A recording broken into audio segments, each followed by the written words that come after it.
नमस्कार दोस्तों। पहले तो आप सबको नव वर्ष की बहुत हार्दिक शुभकामनाएं। और ईश्वर करे कि 2025 जो है वो आपके जीवन में कुछ अच्छी उपलब्धियां लेकर आए। आप जो सपने सजाए हैं या जिन रणनीतियों पे आप काम कर रहे हैं उसमें आपको निश्चित रूप से सफलता मिले। अब ज़्यादा तो बात नहीं करेंगे, सीधे टॉपिक पे आएंगे। आज का जो हमारा टॉपिक है वो है India state of forest report 2023। बहुत ही इंपॉर्टेंट टॉपिक है। अगर आप ऑल ओवर इंडिया में कोई भी पेपर तैयार कर रहे हैं, एग्जाम तैयार कर रहे हैं, चाहे वो एसएससी हो, यूपीएससी हो, स्टेट सर्विस के एग्जाम्स हो, मध्य प्रदेश में एमपीपीएससी फॉरेस्ट हो, लगभग 10% वेटेज डायरेक्ट इनडायरेक्ट इससे 10 100 में से 10 क्वेश्चन आते हैं इसमें से। या अगर कहा जाए हम स्टेट सिविल सर्विस की बात करें या अदर जो भी टेक्निकल्स एग्जाम है, सभी में ये क्वेश्चंस आपको हेल्प करेंगे और आने वाले 2 साल के लिए हेल्प करेंगे। क्योंकि अब जो रिपोर्ट है, जो 25 वाली रिपोर्ट है, वो 26 लास्ट में आएगी। आप सोचिए 23 की रिपोर्ट आपको दिसंबर लास्ट में मिलती है 24 में। तो शुरू करते हैं। दोनों रिपोर्ट्स भी हैं मेरे पास, लेकिन इतनी बड़ी रिपोर्ट हम पूरी नहीं पढ़ पाएंगे। जैसे 368 पेज की है। दूसरी जो ये एक रिपोर्ट है आपको दिख रही होगी स्क्रीन के ऊपर, ये वाली, यहाँ पर, ये वाली रिपोर्ट जो है वो 428 पेज की है। यानी मोटा मोटा माने तो आपके लगभग अगर कहा जाए 900 पेज की रिपोर्ट्स हैं। इन रिपोर्ट्स का पूरा सार हमने कुछ क्वेश्चंस में आपके लिए निकाला है। हम इसी पे आज जो है वो बात करना शुरू करेंगे। चलिए करते हैं। और चैनल को सब्सक्राइब नहीं किया है तो प्लीज़ चैनल को सब्सक्राइब कीजिए। करंट अफेयर्स वाले जो क्वेश्चंस हैं उनको भी देखिए। तो हमारा पहला जो क्वेश्चन है आज का वो है, यानी पहले हमने एक रफली इस रिपोर्ट को ही आउटलाइन करके क्वेश्चन बनाया कि राष्ट्रीय वन नीति 1988 में देश के कुल भूमि क्षेत्र में कम से कम 1/3 वन या वृक्ष आच्छादित करने का लक्ष्य रखा गया। बिल्कुल सही है।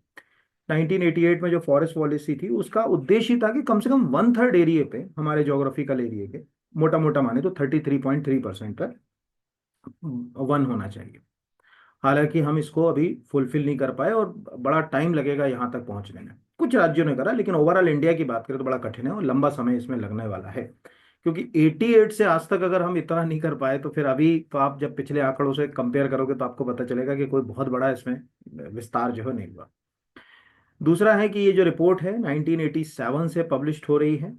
ये बिल्कुल सही है, लेकिन क्वेश्चन को ध्यान से देखिए, वो उलझाने वाली बात है अगर आप टेक्निकल अच्छा एग्जाम तैयार करते हैं।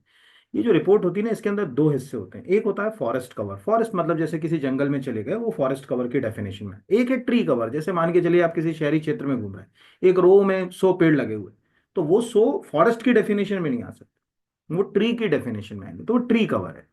तो पहले क्या होता था कि ये जब रिपोर्ट शुरू में पब्लिश होना शुरू हुई थी तब ये केवल और केवल जो है वो फॉरेस्ट कवर के ऊपर काम करती थी। यानी कि भारत के अंदर जो सैटेलाइट्स होते थे उनसे पूरा जो है वो देखना है कि भाई हमारे यहाँ कितना एरिया फॉरेस्ट कवर में आता है, कितना नहीं आता। फिर उनको लगा कि यार नहीं, फॉरेस्ट कवर के अलावा हमको ट्री कवर को भी जो है वो शामिल करना चाहिए। बिल्कुल जो है यहाँ पर तो वृक्ष आवरण या ट्री कवर को शुरू किया इसके अंदर 2001 में। ये कंफ्यूज मत होना, नहीं तो गलत हो जाएगा। फॉरेस्ट कवर का कंसेप्ट आया 1987, तब से ये बायएनुअल पब्लिश हो रही है। हर 2 साल के अंदर जो है वो इसको रिपोर्ट को पब्लिश किया जाता है। 2021 के बाद ये 23 में आई है। लेकिन वृक्ष आच्छादन जिसको कहा जाता है ट्री कवर, वो 2000 जो अगर कहा जाए एक से इसमें जो है वो शुरू किया गया। और इसी क्रम में 1987 से अभी ये 18वां संस्करण है। तो अगर हम इस जो रिपोर्ट आपको स्क्रीन पे दिख रही है यहाँ पर, ये देखें अगर हम, तो इस रिपोर्ट में ये बात लिखी भी रहती है। मतलब इसको आप शुरू में अगर पूरा नहीं पढ़ना है, लेकिन हमको एक रफली जो आउटलाइन में चीज़ें पता होना चाहिए, वो जानकारी तो सभी स्टूडेंट्स को होना ही चाहिए कि भाई ये जो रिपोर्ट हो रही है कब से। तो ये आपको दिख रहा है कि द यहाँ पर लिखा ना, India state of forest report, the first report was published in FCI 1987, the since 17 such report has been published. जो है अगर कहा जाए 17 हो चुकी हैं और 2023 में जो है वो इसका 18वां संस्करण जो है वो लिया गया है। ये एक बेसिक सी बात है। जब हम इसी में नीचे जाएंगे ट्री कवर के लिए, तो वहाँ ये जानकारी भी हमको मिलेगी कि भाई इसमें फिर बाद में हमको ट्री कवर को भी जो है वो जोड़ना पड़ा। और फिर अब इस रिपोर्ट के साथ ट्री कवर यानी जो हमारा वृक्ष आच्छादित क्षेत्र है उसको भी जो है वो अगर कहा जाए हम देख रहे हैं। चलिए, तो ये पहला क्वेश्चन तो ऑलमोस्ट मुझे नहीं लगता कि आपको दिक्कत आएगी। बेसिक आंकड़े हैं, कितने वर्षों में पब्लिश होती है, अभी कौन सी पब्लिश हुई, ये सबसे बन ही गया होगा यहाँ से। अब हम थोड़े से हल्के हल्के से नेचर वाइज क्वेश्चन पे जाते हैं। पहले हम फिगर्स की बात करते हैं। तो भारतीय वन स्थिति रिपोर्ट 2023 के संबंध में निम्नलिखित में से कौन सा सही सम्मिलित नहीं है? क्षेत्रफल की दृष्टि से सबसे अधिक वनावरण यानी फॉरेस्ट कवर वाला।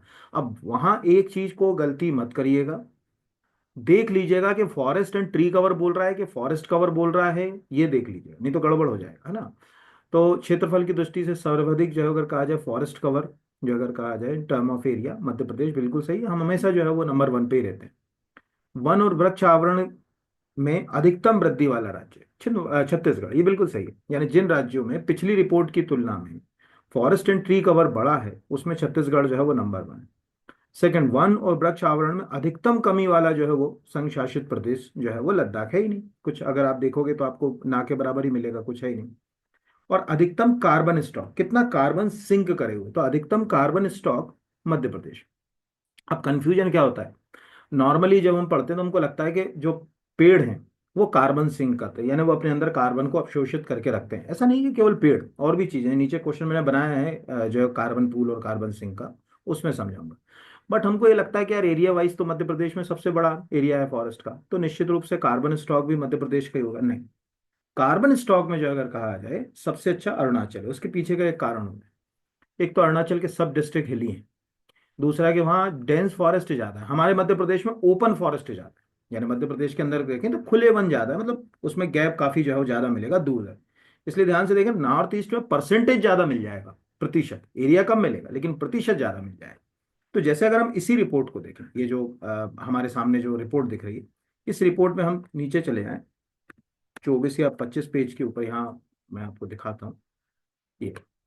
तो आपको दिख रहा है यहाँ से कि इसमें बकायदा यहाँ, तो ये हम पहले तो कार्बन स्टॉक की बात करें तो लिखा हुआ है the carbon stock of 2023 has been estimated जो है वो 7285.5 metric ton, there is increase in 81.5। इससे सिद्ध है कि हमारा थोड़ा सा फॉरेस्ट कवर एरिया वगैरह ठीक हुआ, इसलिए हमारा कार्बन स्टॉक भी काफी बढ़ गया। अब इसमें यहाँ नीचे लिख भी रहा है कि अरुणाचल प्रदेश है जो है वो मैक्सिमम कार्बन स्टॉक, ठीक है, 1021 मैट्रिक टन, फॉलोड बाय जो अगर कहा जाए मध्य प्रदेश, छत्तीसगढ़, महाराष्ट्र, यानी हम दूसरे नंबर पर।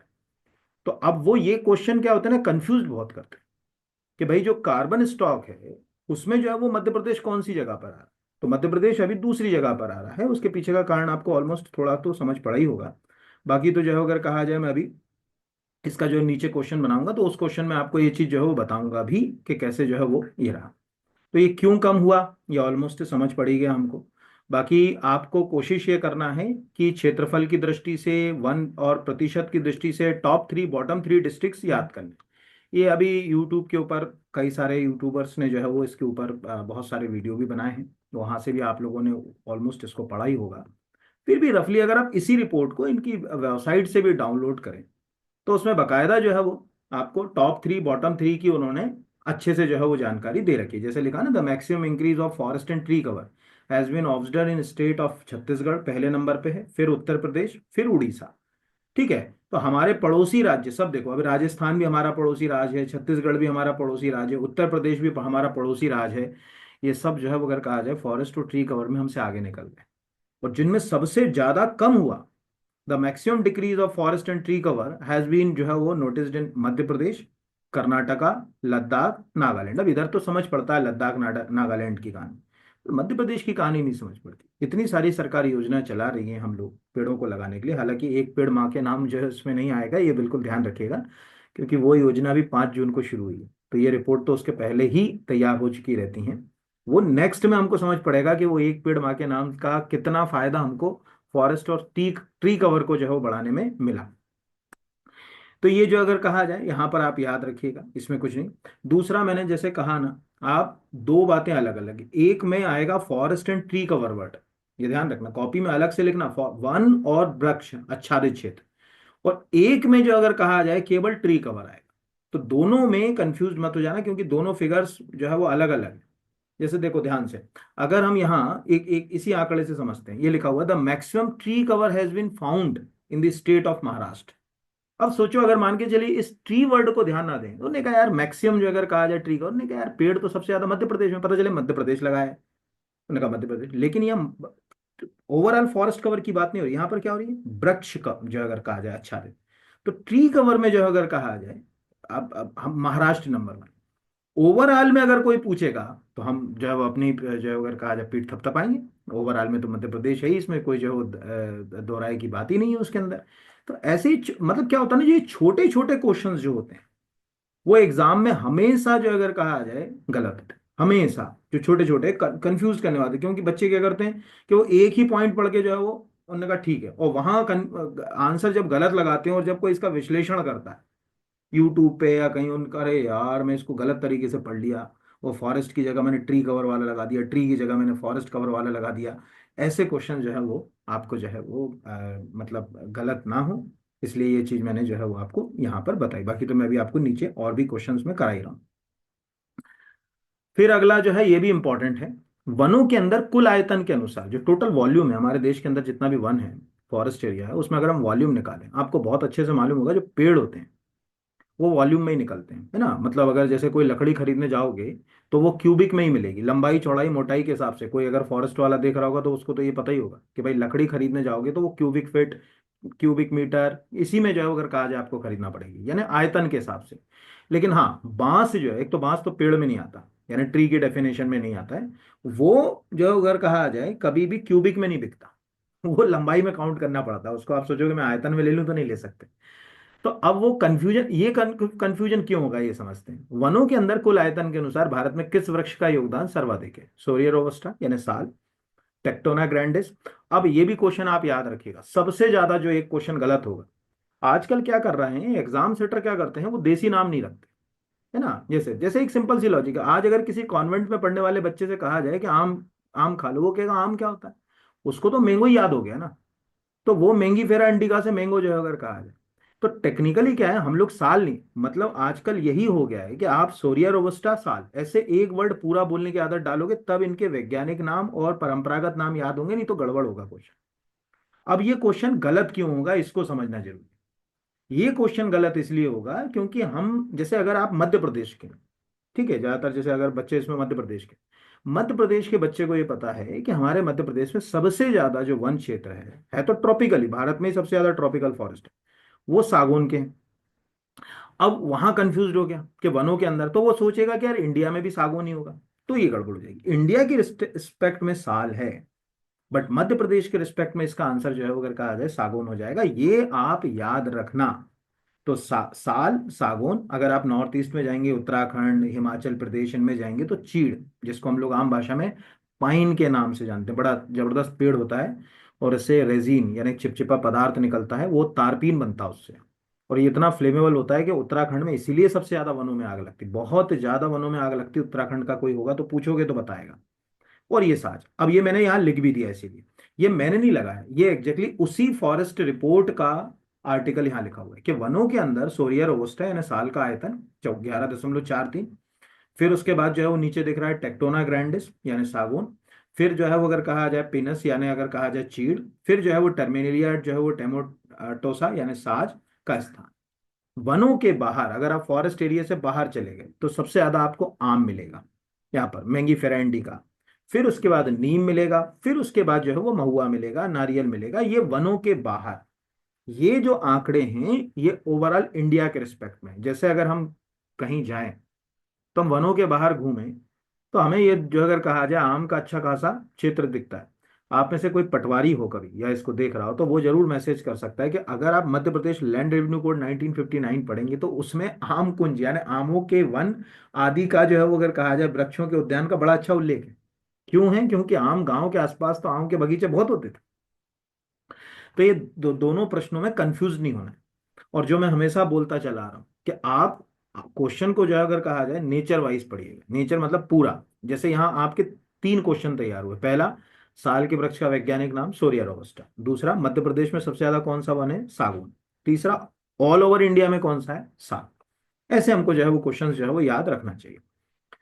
फिर जो है वो मध्य प्रदेश के संदर्भ में लिया, बहुत सारे क्वेश्चन है इंडिया के रिस्पेक्ट में भी है, मध्य प्रदेश के में भी हैं। अब मध्य प्रदेश के संदर्भ वाले को पढ़ते हैं। वन स्थिति रिपोर्ट 2023 के आंकड़ों में कौन सा असत्य है? मध्य प्रदेश में अभिलिखित वन क्षेत्र, ठीक है, कुल क्षेत्रफल का 30.72, ये बड़ा इंटरेस्टिंग है, आपको मजा आएगा अभी इसमें कहानी सुनाऊंगा आपको मैं। 30.72%, बिल्कुल सही है। रिकॉर्डेड फॉरेस्ट एरिया हमारे पास 30.72 है। मध्य प्रदेश का वन और वृक्ष आवरण 27.8% है, यानी total forest and tree cover इतना है 27, ये भी बिल्कुल सही है। मध्य प्रदेश में अभिलिखित जो वन क्षेत्रफल टोटल जो अगर कहा जाए रिकॉर्डेड फॉरेस्ट एरिया 94,689, ये भी सही है। और मध्य प्रदेश में वनों के घनत्व और क्षेत्रफल के अनुसार कुल वन क्षेत्रफल 85,724 है। ये गलत है। अब क्यों गलत, पहले तो इसको समझिए। अगर हम टेक्निकली अगर इस फॉरेस्ट रिपोर्ट के हिसाब से देखें तो हमारा फॉरेस्ट एरिया कम हुआ, लेकिन अगर हम इस आंकड़े को देखें तो 2021 में भी इतना ही था। 30.72% 2021 में भी था हमारा। ये क्या है, ये भी समझना जरूरी। ये है रिकॉर्डेड फॉरेस्ट एरिया। अब रिकॉर्डेड फॉरेस्ट एरिया का मतलब क्या होता है, पहले तो मैं इसका नीचे आंकड़ा दिखाता हूं। ये देखिए, आज अगर मध्य, ये भारत का और मध्य प्रदेश का मैंने एक आंकड़ा तुलनात्मक किया। अब सोचिए मध्य प्रदेश में अभी आज की स्थिति में total forest and tree cover है 27.8%, है ना। अब सरकार ये आंकड़ा कभी नहीं दिखाएगी, क्यों? क्योंकि सरकार को ये आंकड़ा कम लग रहा है। सरकार कौन सा दिखाएगी, ये वाला 30.7 वाला। अब क्यों दिखाएगी, इसके पीछे का देखो। ये जो आंकड़ा है ना, वन और वृक्ष आवरण वाला, ये सैटेलाइट बेस्ड आंकड़ा होता है। जैसे आज एक सैटेलाइट हमारे ऊपर, अभी भी नए फॉरेस्ट सर्वे के लिए काम शुरू हो गया। एक सैटेलाइट से हमने कुछ इमेजेस ली, उसमें हमको एक एरिया स्पेसिफिक फॉरेस्ट दिख गया, तो हम उसको काउंट करेंगे फॉरेस्ट एंड ट्री कवर में।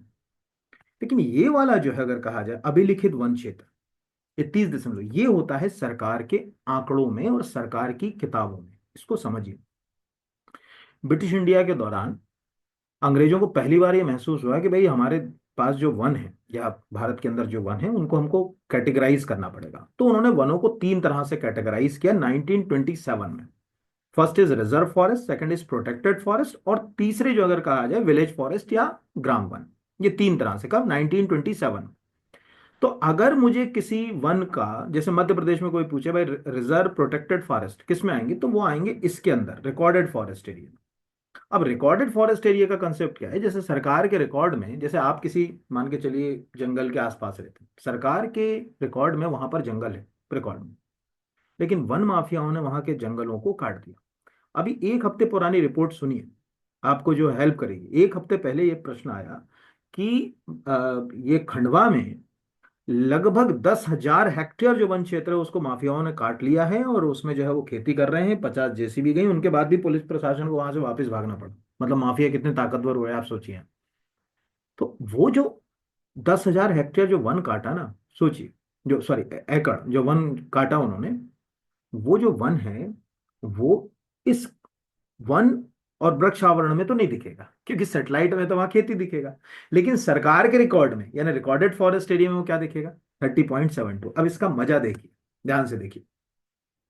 अगर मैं यहां पर ये जनसंपर्क का कल का 1 जनवरी 2025 का प्रेस रिलीज पढ़ूं, इसमें क्या लिख रही है सरकार, मध्य प्रदेश सरकार का, ये यहां पर जो है वो नीचे आंकड़ा देखिए। यहां पर वो दिख रहा है कि मध्य प्रदेश कुल वन और वृक्ष आवरण, यहां पर आंकड़ा कौन सा दे रहा है? 85,724 में, ये वाला देखो नीचे, ये वाला। इसका जो है वो आंकड़ा जो है वो अगर कहा जाए दे रहा है कुल वन और वृक्ष आवरण वाला 85,700। कुल वन और वृक्ष आवरण में जो है अगर कहा जाए ये इतने इतने किलोमीटर के साथ देश में अग्रणी राज्य है। ठीक है, यहाँ पर ये दोनों आंकड़े दी, लेकिन यहाँ पर मध्य प्रदेश में 30, वो आंकड़ा नहीं बता रही सरकार। कभी आप सोचो, अगर ये, तो इसमें तो बच्चा समझ ही नहीं पाएगा। वो सोचेगा यार 85,724 स्क्वायर किलोमीटर मध्य प्रदेश में फॉरेस्ट एंड ट्री कवर है, और टोटल जो अगर कहा जाए हमारे पास जो फॉरेस्ट कवर है वो 77 हजार जो है 73 जो है वर्ग किलोमीटर है, 77,073 वर्ग किलोमीटर है। बच्चा तो कैसे दिमाग लगाता है? बच्चा तो लगाता है परसेंट से दिमाग। परसेंट वो ये लिख ही नहीं रहे। उनको टेक्निकली यहां पर क्या लिखना था कि इसके साथ हम 27.8% पे हैं, वो पिछली बार की तुलना में हमारा ये आंकड़ा कम हो गया, हमारा फॉरेस्ट एरिया कम हो गया।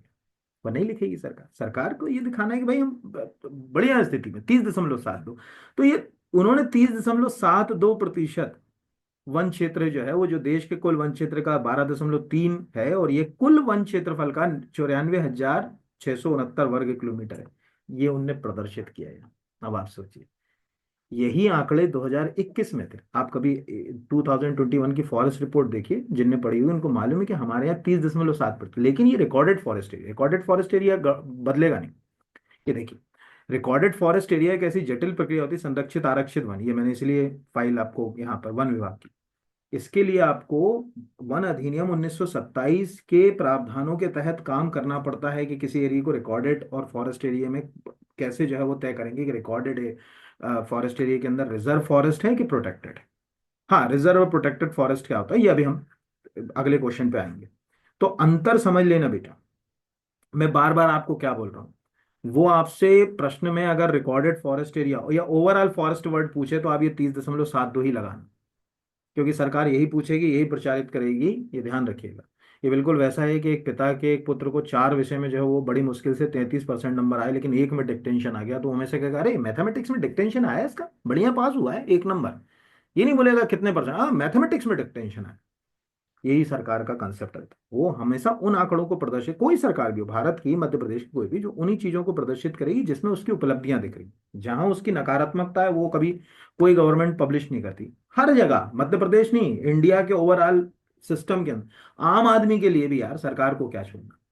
तो अंतर समझ लेना, कंफ्यूज मत होना कि वनों के घनत्व के अनुसार, डेंसिटी के अनुसार जो हमारे पास जो एरिया है वो इतना नहीं है। ये आप याद रखिएगा। अगर हम डेंसिटी के हिसाब से देखें तो हमारे पास केवल 77,073। अब आप ध्यान से देखो, यहाँ सरकार इस आंकड़े में, यही कहते हैं पढ़ाई आपको ऐसे करना, इस आंकड़े में सरकार क्या बोल रही है, वनावरण, ये डेंसिटी से निकलता 77,000, वो गलती से उसने पॉइंट कर दिया, 77,073 वर्ग किलोमीटर है। अगर हम इसको ध्यान से देखें तो हमें खुद समझ पड़ रहा है कि यार पिछली बार की तुलना में हमारा जो है वो एरिया क्या हो गया, कम हो गया। पिछली बार हमारे पास जो अगर कहा जाए जो डेंसिटी के हिसाब से था, यानी वनावरण जो था मध्य प्रदेश का, वो क्या था, 77,493, 77,493 स्क्वायर किलोमीटर। इस बार वो हो गया 77,073 स्क्वायर किलोमीटर। अब एक इंटेलिजेंट बच्चे की तरह ध्यान से देखो, अभी नीचे क्वेश्चन लिया है मैंने, पर यहीं देखो ध्यान से तो खुद समझ पड़ेगा अभी। इसमें देखो ये वाला एरिया 666, ये बढ़ गया। नीचे वाला एरिया ध्यान से देखो, ये कम हो गया। इसके नीचे वाला एरिया ये भी कम हो गया। अब खुद दिमाग लगाओ, सरकार अगर तुमसे क्वेश्चन पूछना चाहे तो कौन सा पूछेगी, ये वाला। सघन वन क्षेत्र बड़ा है आपका, इसलिए यही प्रश्न पूछेगी, ये थोड़ी पूछेगी सामान्य और खुले वन का जो क्षेत्र कितना बड़ा क्या नहीं हुआ, वो तो अभी नीचे है, मैंने क्वेश्चन लिया भी है।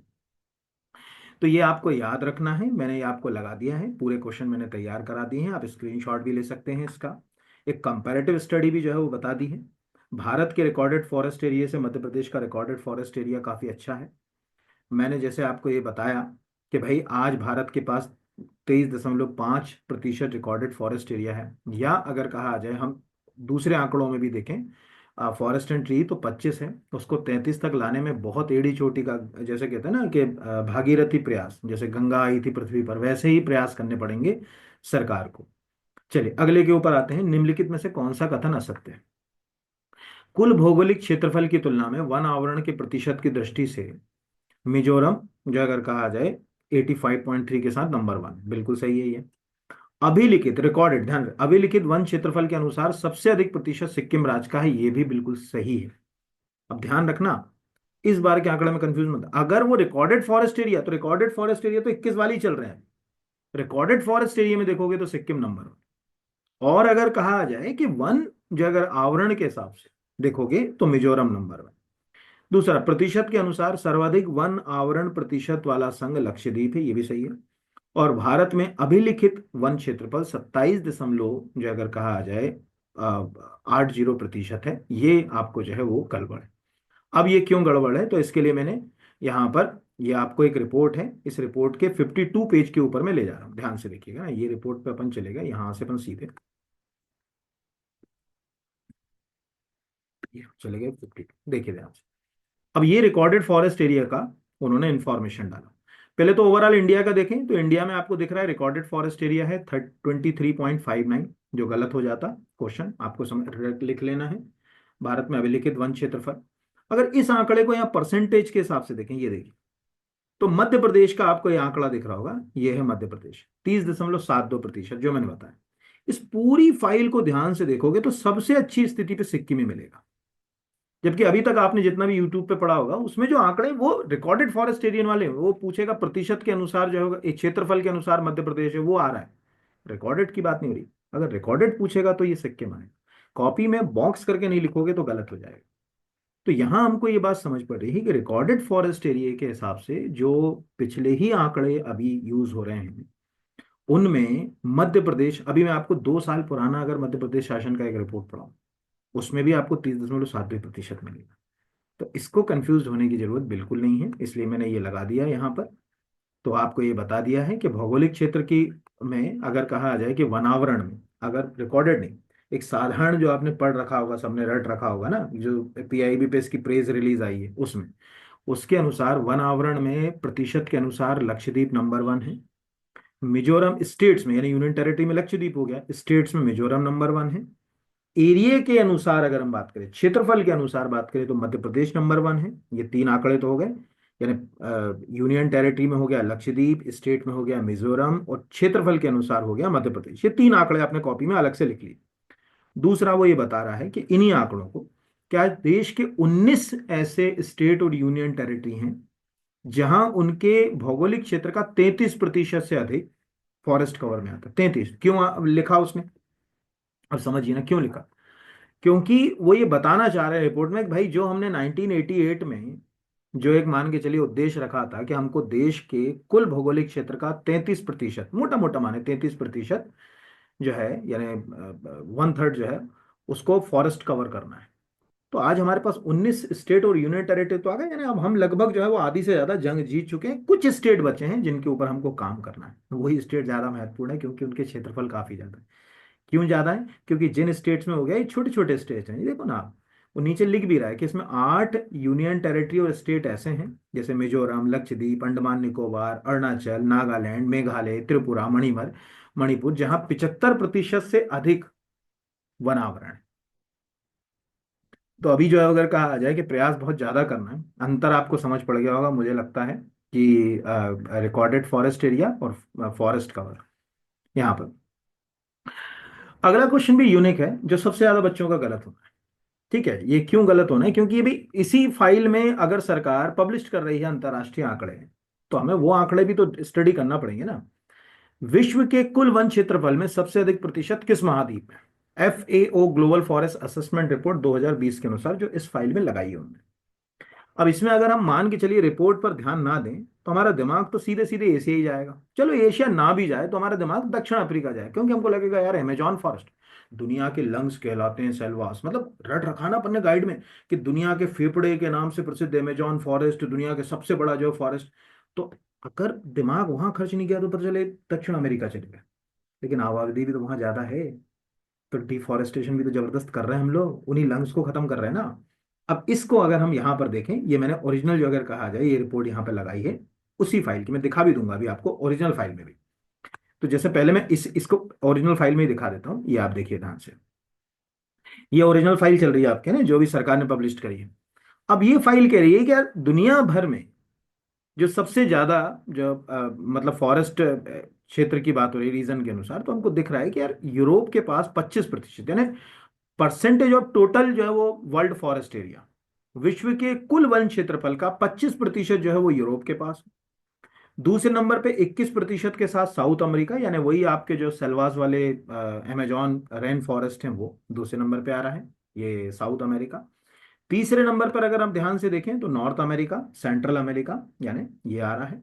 चौथे नंबर पर अगर हम देखें तो अफ्रीका, और फिर पांचवें नंबर पे हम देखें तो यहाँ पर जो है वो आपका जो है वो एशिया आ रहा है। यानी ऐसे देखा जाए तो एशिया की स्थिति तो बहुत गड़बड़ है। अब ये क्यों है, इसके पीछे का तर्क भी देखो। ये रिपोर्ट वैसी नहीं पढ़ा रहा मैं जैसे जनरली पढ़ा रहे हैं कि वन लाइन पढ़ा दिया और हो गया। आप अगर अच्छी तैयारी करना चाहते हैं, नेचर वाइज याद रखना चाहते हैं, तो समझिए, ऐसे समझिए। आज 32 लाख स्क्वायर किलोमीटर की बेल्ट हमारे पास है, मोटा मोटा मान 32 लाख स्क्वायर किलोमीटर पे हम हैं, 140 करोड़ की आबादी को संभाल रहे हैं। उस 140 करोड़ की आबादी की आवश्यकताओं के लिए हमने जबरदस्त डिफॉरेस्टेशन किया। कैसे? मॉडर्नाइज हुए, इंडस्ट्रियलाइज हुए, अर्बनाइज होने के कारण, औद्योगिकीकरण के कारण, शहरीकरण के कारण, सब के कारण हमने वनोन्मूलन इतना किया कि सोच नहीं सकते। लगातार हमारा वन क्षेत्र जो है वो अगर कहा जाए इससे प्रभावित हुआ। यूरोप का क्या कारण? यूरोप के कारण का मैं एक सिंपल जो अगर कहा जाए एग्जाम्पल से आपको समझा, बिल्कुल सिंपल, अपन जो है वो विकिपीडिया का एक सिंपल पेज है, रशिया। बिल्कुल एक सिंपल एग्जाम्पल से हम सिंपल चले गए, ये हमने रशिया खोल लिया। आपको आंसर मिलेगा कि यूरोप क्यों दुनिया में इतना बड़ा फॉरेस्ट एरिया लेके चल रहा है, उसके पीछे का तर्क भी हमको जो है वो इंटरनेट खुद ही जो है वो ढूंढ कर जो है वो दे देता है। सपोज हम ये विकिपीडिया पर गए। अब विकिपीडिया पर हम गए, हमने ज्यादा कोई मेहनत नहीं करी, हम नीचे चले गए, हमने टोटल एरिया देखा, तो हमें पता चला कि रशिया के पास इस समय ये जो अगर कहा जाए ये जो एरिया है यहाँ, तो 1,70,98,000 स्क्वायर किलोमीटर। सोचिए, 1,70,98,000 स्क्वायर किलोमीटर एरिया जो अगर कहा जाए रशिया के पास, यानी भारत जैसे 3 छंग 18 6 देश का क्षेत्रफल इसमें मोटा मोटा समा रहा है। लेकिन आबादी कितनी है? 14,61,50,000। मात्र 14 करोड़ की आबादी है। अरे छोटे मोटे स्टेट्स की आबादी हो जाती है हमारे, यूपी, 2 यूपी, मतलब ये रशिया के अंदर 2 यूपी आ जाए। ठीक है, मतलब आप समझिए कि अगर रशिया को लाया जाए तो यूपी के अंदर की आबादी रशिया में छोड़ दी जाए तो उससे डबल हो जाएगी। इस कारण यहाँ फॉरेस्ट एरिया अच्छा खासा है। हमारे साथ चैलेंज है, जो एशिया की कंट्रीज है उनके साथ चैलेंजेस ये हैं। तो एक तो ये आप जो है वो एक ऑर्डर में लिखिए, जैसे मैंने आपको बताया कि दुनिया भर के उसके अंदर यहाँ, इसमें हम कहाँ आते हैं, क्योंकि हम साउथ और साउथ ईस्ट एशिया के हिस्से में हैं, तो दुनिया के 7% वन क्षेत्र वाले हिस्से में हमारा कंट्रीब्यूशन है। यानी हम जो है वो उसके अंदर जो है वो अपने कंट्रीब्यूशन कर रहे हैं। फिर टॉप 10 कंट्रीज का भी इसी के जस्ट नीचे मैंने जो अगर कहा जाए एक जगह क्वेश्चन लिया है, बट मैं यहीं, अब चूंकि खुल गया है तो मैं यहीं दिखा दे रहा हूँ। यहाँ अगर आप देखेंगे टॉप 10 कंट्रीज फॉरेस्ट एरिया, तो आपको दिख रहा है कि दुनिया में अगर हम परसेंटेज के हिसाब से देखें वर्ल्ड फॉरेस्ट के, ये दिख रहा है ना total percentage of world forest area, 20% अकेला रूस के पास है। 12% जो है अगर कहा जाए ब्राजील के पास है। ये दो बस याद रखना नीचे के, लेकिन हम कहाँ खड़े हैं, हम 10वें नंबर पे खड़े हैं।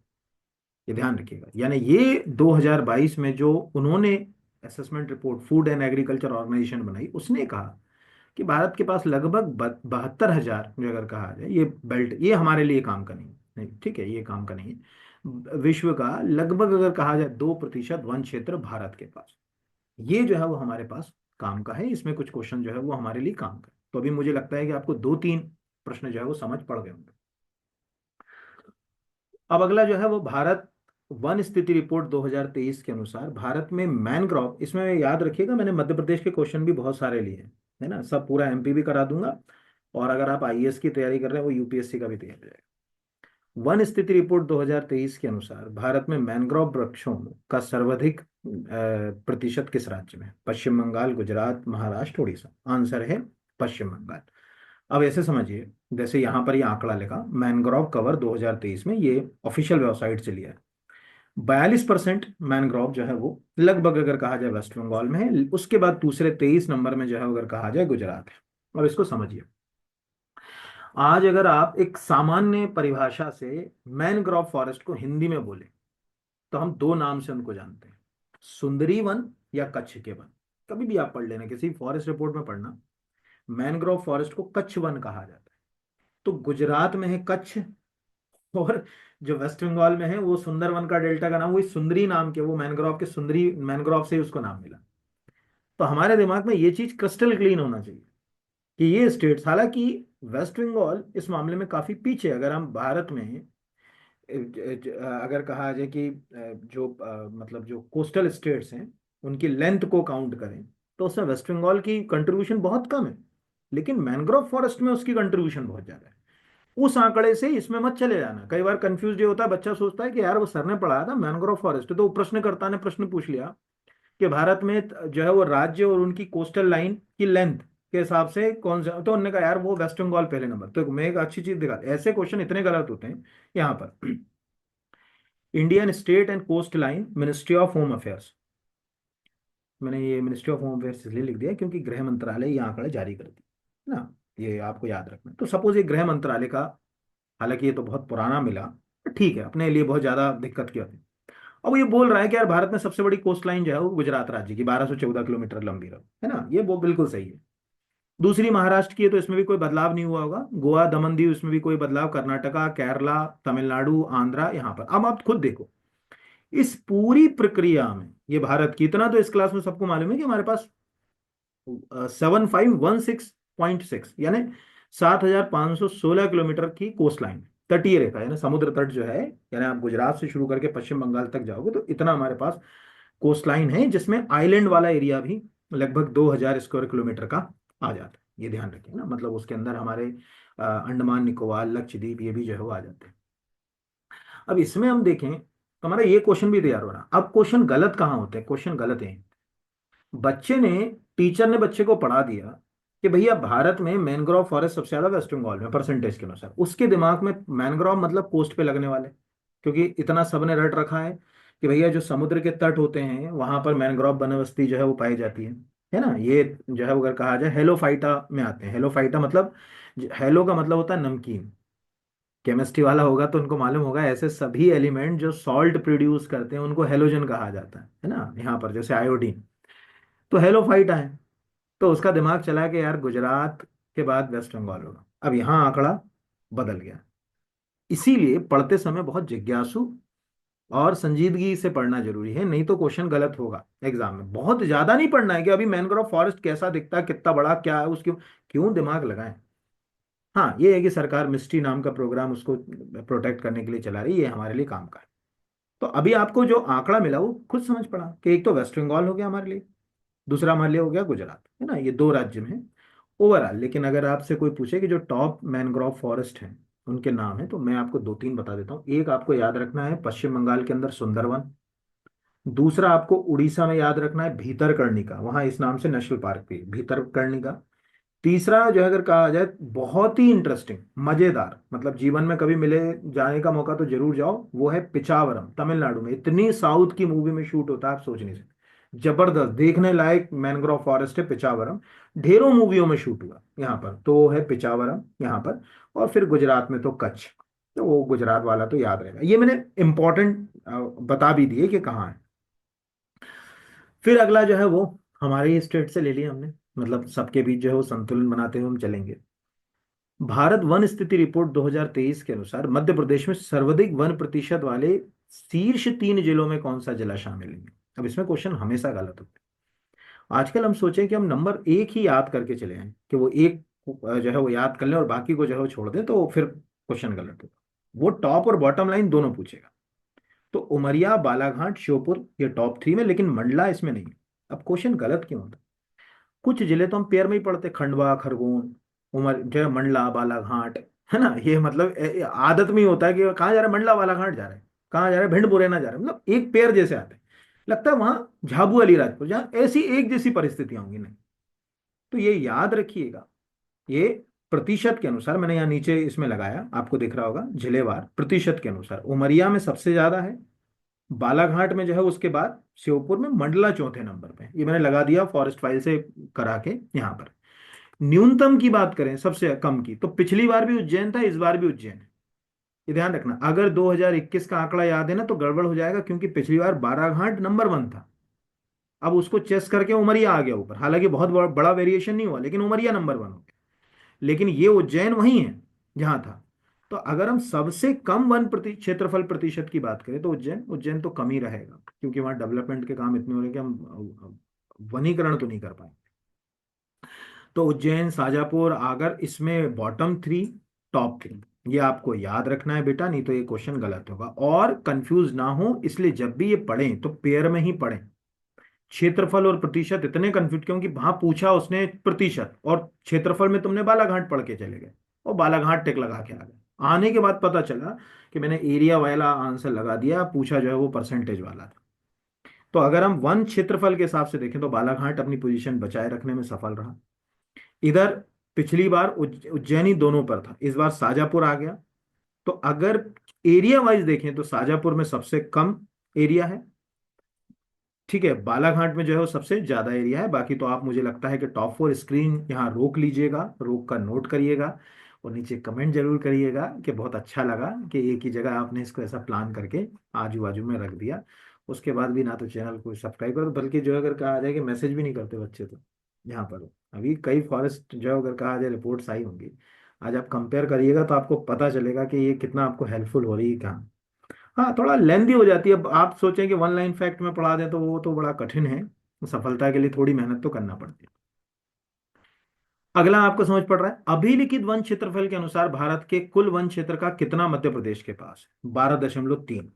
जो मैंने अभी आपको 19 दिसंबर का प्रेस रिलीज, और कल जो अगर, क्योंकि ये फाइल मैंने पहले बना दी, कल ये प्रेस रिलीज, ये दोनों हमको ये बता रहा है कि आज मध्य प्रदेश के पास जो है वो 12.3% देश के कुल भौगोलिक क्षेत्र का वन है। इसमें भी ध्यान रखिएगा। देखिए जैसे आज हम सोचते हैं ना मैंने जब अपने बच्चों को पढ़ाया था तो मैंने बोला था कि 8 टाइगर रिजर्व तो हमारे यहाँ बन गए, 9वें के लिए हम प्रयास रहते हैं। अभी final national tiger conservation authority से जब हमको हरी झंडी मिल जाएगी तो आ जाएगा, है रास्ते में। इनने देखो वही लिखा है, यहाँ लिखा 8 टाइगर रिजर्व हैं।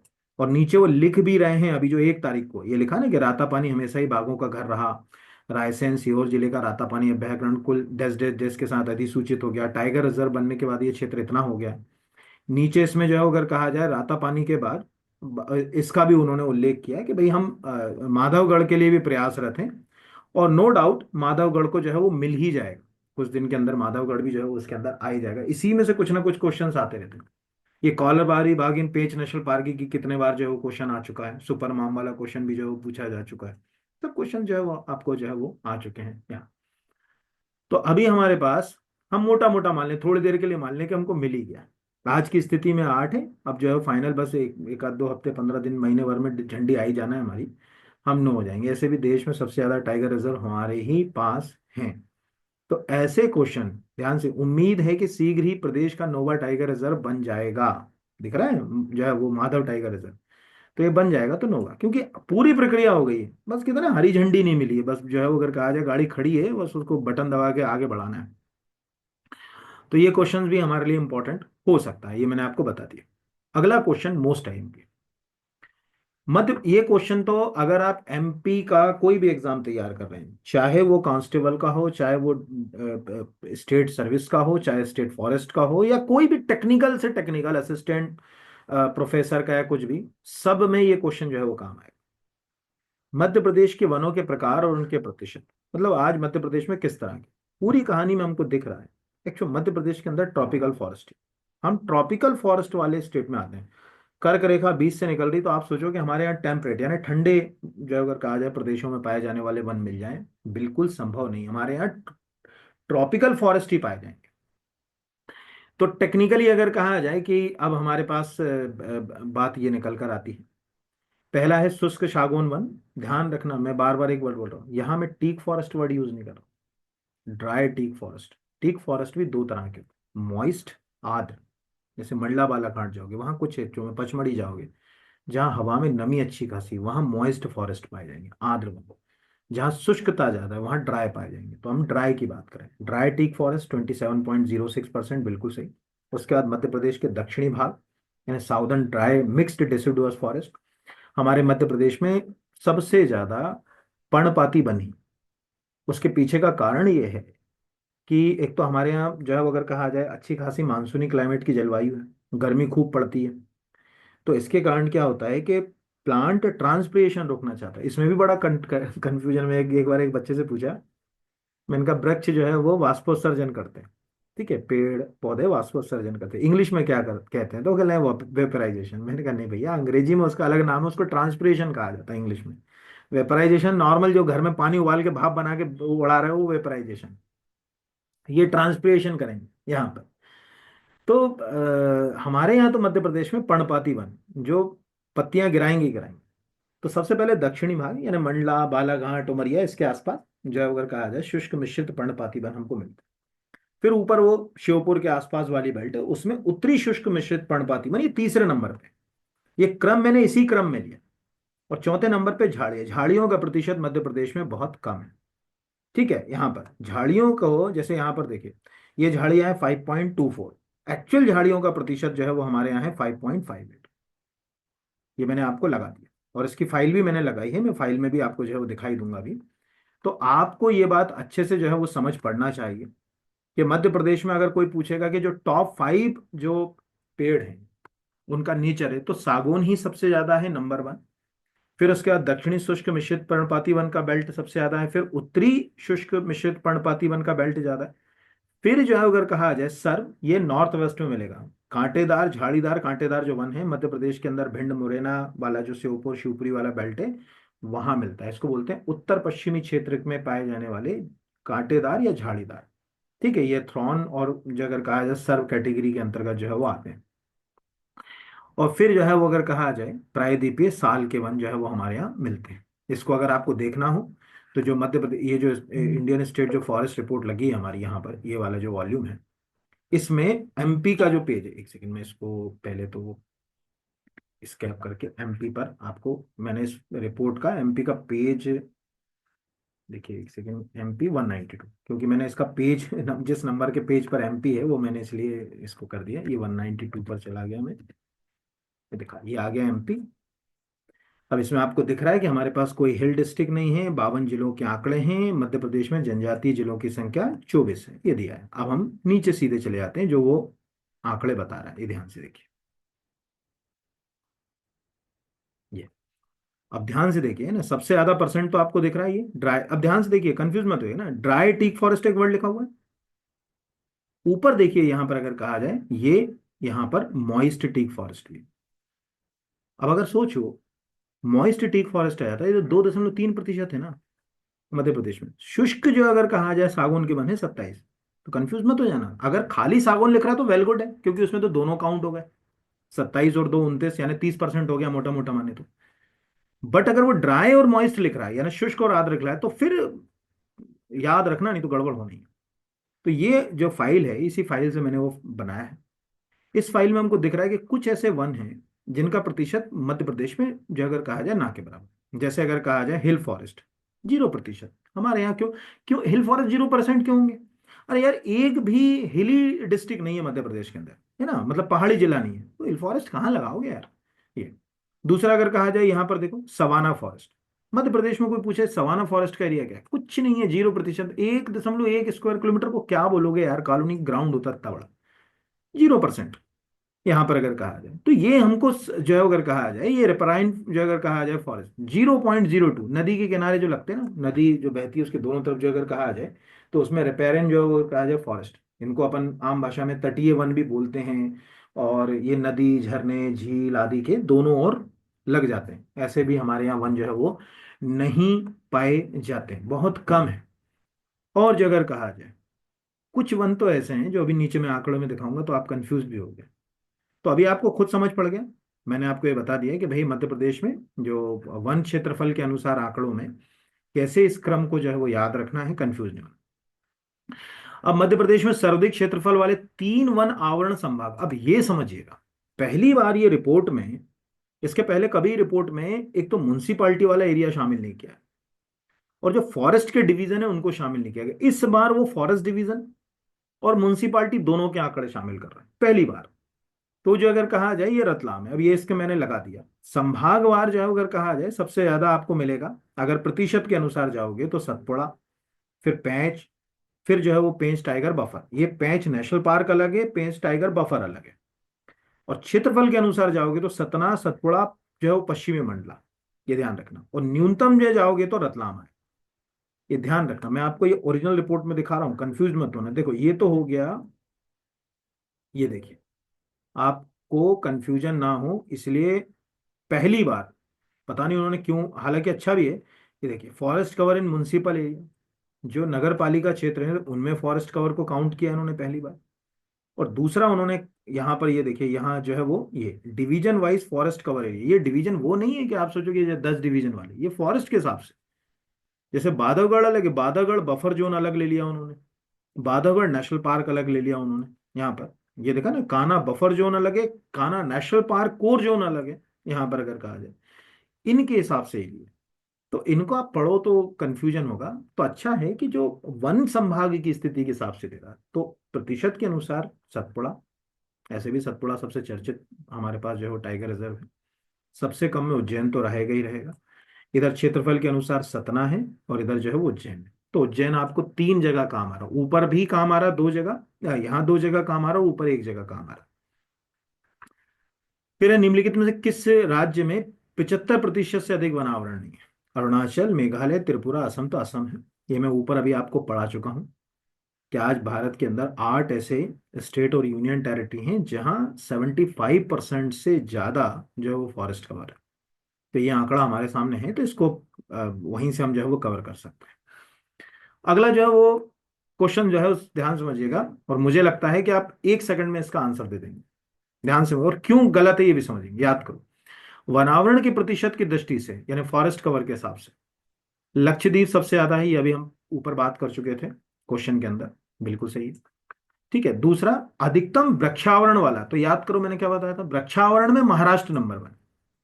यहाँ पर ट्री जो अगर कहा जाए कवर की बात हो रही है, वनावरण की बात नहीं हो रही उसमें। महाराष्ट्र संघ शासित क्षेत्रों में जो अगर कहा जाए, अंडमान निकोबार लक्षद्वीप में 75% से अधिक वनावरण, ये सही। और टोटल कुछ जो कच्छ की वनस्पति, जिसको हम आम भाषा में मैनग्रोव जो फॉरेस्ट कहते हैं, वो 4992 स्क्वायर किलोमीटर का है।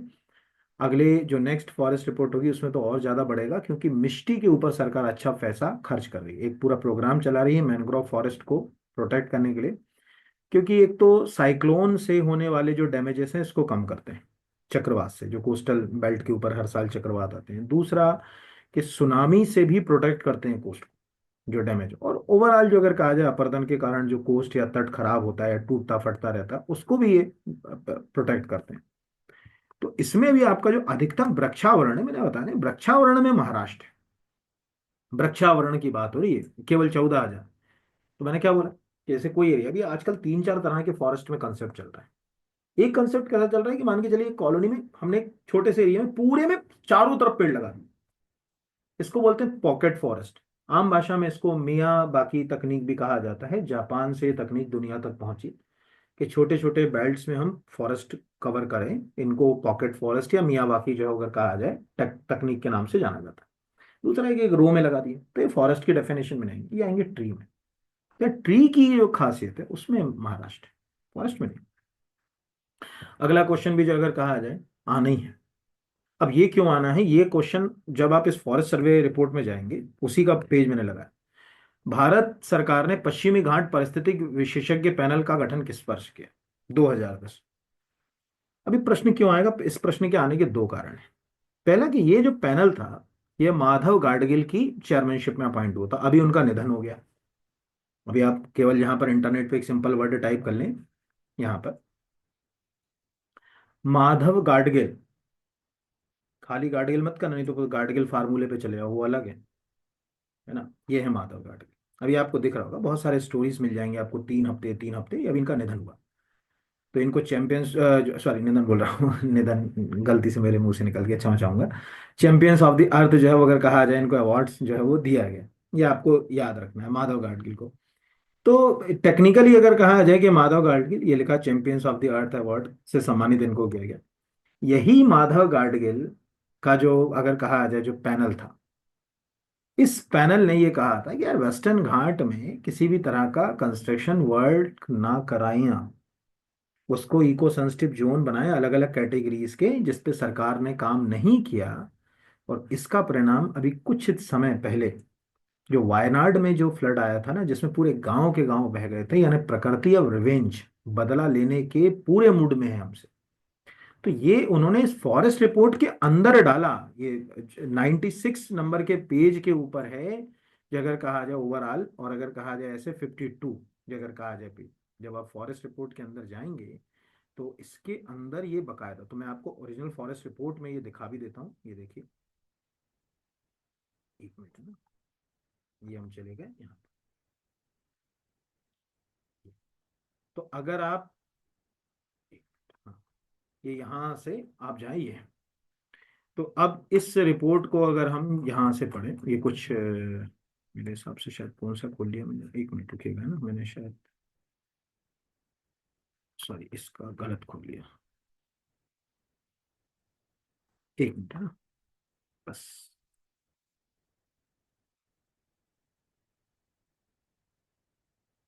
ये पेज कौन सा चल रहा है, 103, यहाँ पर 52। हम्म, बस एक सेकेंड। क्या है वो, उसके हिसाब से पेज डाल दिया ना मैंने। यहाँ देखिएगा आप, है ना, आपके काम का है, इसलिए मैं क्यों दिखा रहा हूँ, क्योंकि आपको भी चीजें समझ में आना चाहिए कि ये करंट अफेयर से जो है वो अगर कहा जाए कि कैसे जो है वो ये क्वेश्चन जो है वो लिंक होगा। यहाँ पर ये, अब यहाँ पर ये फॉरेस्ट का, आई थिंक मैंने शायद कुछ पेज का नंबर जो है वो Indian state forest report page 9662 शायद गलत, अच्छा इसके नीचे वाले में है, ओके, उल्टा डाल दिया। चलिए मैं यहाँ से पढ़ के दिखा। भी आपको दिख रहा है कि वो बता रहे हैं कि 4 मार्च 2010 को ministry of environment forest government of India constitute the western Ghat ecological expert panel, ये इन्होंने गठित किया था 2010 में। उद्देश्य था कि वेस्टर्न घाट को हम कैसे प्रोटेक्ट करें, उसको कैसे इकोलॉजिकल सेंसिटिव जोन में जो है अगर कहा जाए और बेहतर करें, इसके लिए रिपोर्ट मतलब पैनल बनाया था। माधव गाडगिल पैनल बहुत ज़्यादा चर्चा में रहा, इसने बहुत कुछ काम भी किया, और सरकार को जो है वो अगर कहा जाए अपनी रिपोर्ट भी जो है वो सबमिट करी। लेकिन वही है ना, ढाक के तीन पात। सरकार ने इस रिपोर्ट को ना तो माना ना तो कुछ किया, और उसका जो परिणाम हुआ वो परिणाम ये हुआ कि इसके कोई रिजल्ट्स हमको जो है अगर कहा जाए नहीं मिले। और अभी जो वेस्टर्न घाट में जो फ्लड आ रहे हैं, वेस्टर्न घाट के अंदर जो इश्यूज पैदा हो रहे हैं, वो सब इसी की जो अगर कहा जाए परिणाम स्वरूप। तो ये आप कभी जो है वो याद रखिएगा, मतलब कोई पूछ ले आपसे यहाँ पर। फिर अगले के ऊपर आ जाते हैं यहाँ पर। अगला भी क्वेश्चन बहुत इंपॉर्टेंट है। मध्य प्रदेश के संदर्भ में फॉरेस्ट कार्बन स्टॉक में सर्वाधिक प्रतिशत निम्न में से किसका है? मध्य प्रदेश और इंडिया में भी ऑलमोस्ट यही रहेगा, है ना, मतलब इसमें कोई बदलाव नहीं आता। फॉरेन कार्बन स्टॉक का मतलब है कि भाई जहां पर वन क्षेत्र है, वहां पर आपने कार्बन को कैसे सिंक करके रखा है, कैसे जमीन के पास या कहीं कार्बन का है। तो सबसे ज्यादा कार्बन सिंक तो जमीन ने करी, सॉइल ऑर्गेनिक कार्बन। ठीक है, सबसे ज्यादा यहाँ अगर अपन नीचे इस फॉरेस्ट रिपोर्ट के अंदर जो है वो वॉल्यूम 1 में 213 नंबर का पेज देखें, उसमें हमको जो है वो ये बात जो है वो समझ पड़ती है। देखिए, ये कार्बन स्टॉक। तो कार्बन स्टॉक के जो पैटर्न होते हैं, कार्बन स्टॉक का मतलब है कि जो पेड़ हैं वो कार्बन स्टॉक अपने अंदर कैसे लिखते हैं। तो देखिए, the estimate of the carbon stock forest started in 2004, यानी 2004 से इसका जो है वो एस्टिमेट लगाना जो है वो शुरू किया गया। अब जो है वो अगर कहा जाए कि इसमें जब लगाया गया तो इसमें क्या किसकी जो है वो रोल होती है, तो ये आपको दिख रहा है। सबसे इंपॉर्टेंट रोल प्ले करता है सॉइल। ठीक है, सबसे ज्यादा, मतलब जो मिट्टी है उसमें जो ह्यूमस है, ऑर्गेनिक जो तत्व है, वो मिट्टी मत समझना जो अगर कहा जाए रेगिस्तान वाली जो मिट्टी, वो नहीं। यहाँ पे मिट्टी के अंदर ऑर्गेनिक मैटर होता है, वहां वो सबसे ज्यादा अगर कहा जाए अपने अंदर कार्बन स्टॉक जो है वो रखती है। उसके बाद एवो बायोमास जो है वो अगर कहा जाए ग्राउंड बायोमास की जो है वो बात आती है। तो ये दिख रहा होगा फिर एवब ग्राउंड बायोमास, यानी जमीन से ऊपर जो पेड़ है, जैसे पत्ती है, तने हैं, उनमें कितना कार्बन स्टॉक है। जो बिलो, इसमें जड़ें कितना स्टोर करके रखी हुई हैं।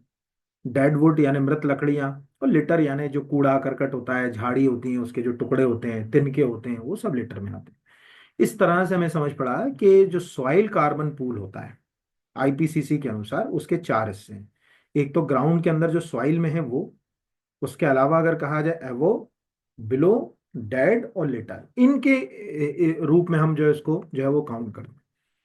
अब भारत में अगर हम हर राज्य के हिसाब से देखें, सबसे ज्यादा तो मध्य प्रदेश जो है वो, मतलब अरुणाचल के बाद है। और हम क्यों पूरे राज्यों की बात करें, हाँ, आप जिस राज्य के हैं वो यहां से काउंट करेंगे। आप जिस राज्य के हैं वहां से, अब चूंकि मैं मध्य प्रदेश के बच्चों को अभी फोकस कर रहा हूं, तो ये सॉइल ऑर्गेनिक कार्बन, हिंदी में बोल रहा हूँ ना, ये भूमि में जो ऑर्गेनिक कार्बन कार्बन है वो। लेटर का मतलब होता है जो तिनके विनके लकड़ी वकड़ी जो गिरती रहती हैं टूट के वो। मृत लकड़ियां, सूख गया पेड़ वो। Blow ground biomass, above ground biomass, यानी जमीन से ऊपर और जमीन के नीचे। तो अगर मध्य प्रदेश का आंकड़ा यहाँ पर, अभी मैं इसको थोड़ा सा छोटा कर देता हूँ, हाँ, इसको ऐसा, अगर आप ध्यान से देख पा रहे हैं यहाँ, तो ये मध्य प्रदेश के आंकड़े पे आपको समझ पड़ेगा। ये मध्य प्रदेश में 41.6% सॉइल ऑर्गेनिक। आप जिस स्टेट के हैं वो आंकड़ा आप यहां से लिखेंगे। आप अरुणाचल के हैं तो ये जो मध्य प्रदेश का दिख रहा है आपको 46.6%, इसको जो है अगर कहा जाए आप अरुणाचल में जो है वो 82.66% करेंगे। ठीक है, यहाँ पर टोटल। तो ये जो है वो आपको यहाँ पर मध्य प्रदेश का दिख रहा है। फिर उसके बाद यानी कितना जो है अगर कहा जाए स्टॉक रख रखा है।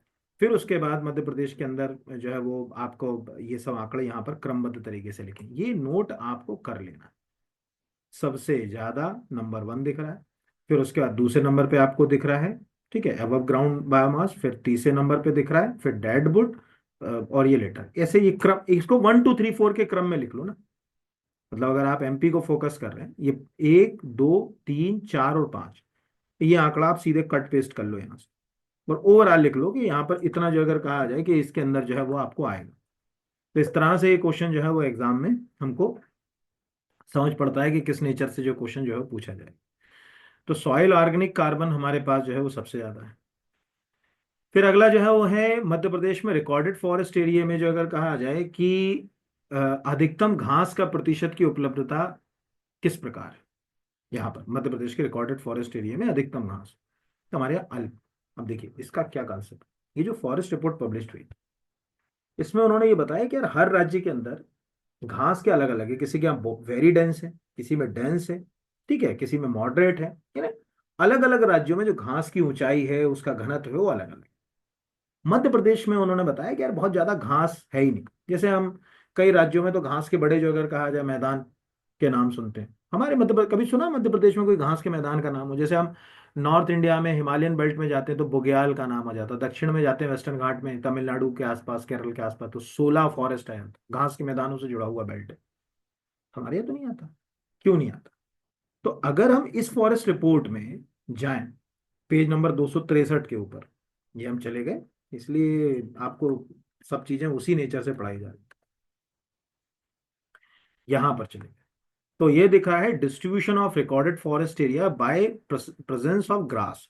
ऊपर उन्होंने ये भी बताया कि ग्रास में सिंथल से कहीं सबसे पहले बोल रहा है नो ग्रास, मतलब एब्सेंट है। फिर जो अगर कहा जाए अल्प, यहाँ पर सरफेस पे 10% से जो है अगर कहा जाए कम घास है। मॉडरेट यानी मध्यम, यहाँ 10 से 25% घास है। डेंस यानी यहाँ 25 से 50% है। और वेरी डेंस यानी बहुत सघन, जहाँ पर 50% से ज्यादा घास है। ये आपको याद नहीं करना। हाँ, फॉरेस्ट सर्विस की तैयारी कर रहे हैं तो आपको याद करना। हमारे बेसिक कंसेप्ट के हिसाब से अगर हम यहाँ पर इस आंकड़े में मध्य प्रदेश को देखें, तो सबसे ज्यादा जो प्रतिशत दिख रहा है, ये देखिए यहाँ पर 34। ये बता रहे हैं कि हमारे यहाँ अल्प घास के मैदान ज्यादा है। अब बहुत कम, कहीं छितरी फितरी जो घास होती है ना, हल्की फुल्की, वो वाले हैं। तो रिकॉर्डेड फॉरेस्ट एरिया में उन्होंने इस तरह से घास की जो है वो बात कर दी कि किस तरह का जो है वो नेचर है। तो ये क्वेश्चन भी, अब चूंकि क्या होता है ना, पिछली रिपोर्ट में जो चीज उन्होंने शामिल नहीं करी, वो हमने जो अगर कहा जाए इस रिपोर्ट में ली है, कि अब नया कुछ आया तो नए में क्या क्वेश्चन बन सकते हैं। फिर जो है वो मध्य प्रदेश के कुल रिकॉर्डेड फॉरेस्ट एरिया में कितने प्रतिशत में भारी मृदा अपरदन देखा जाता है?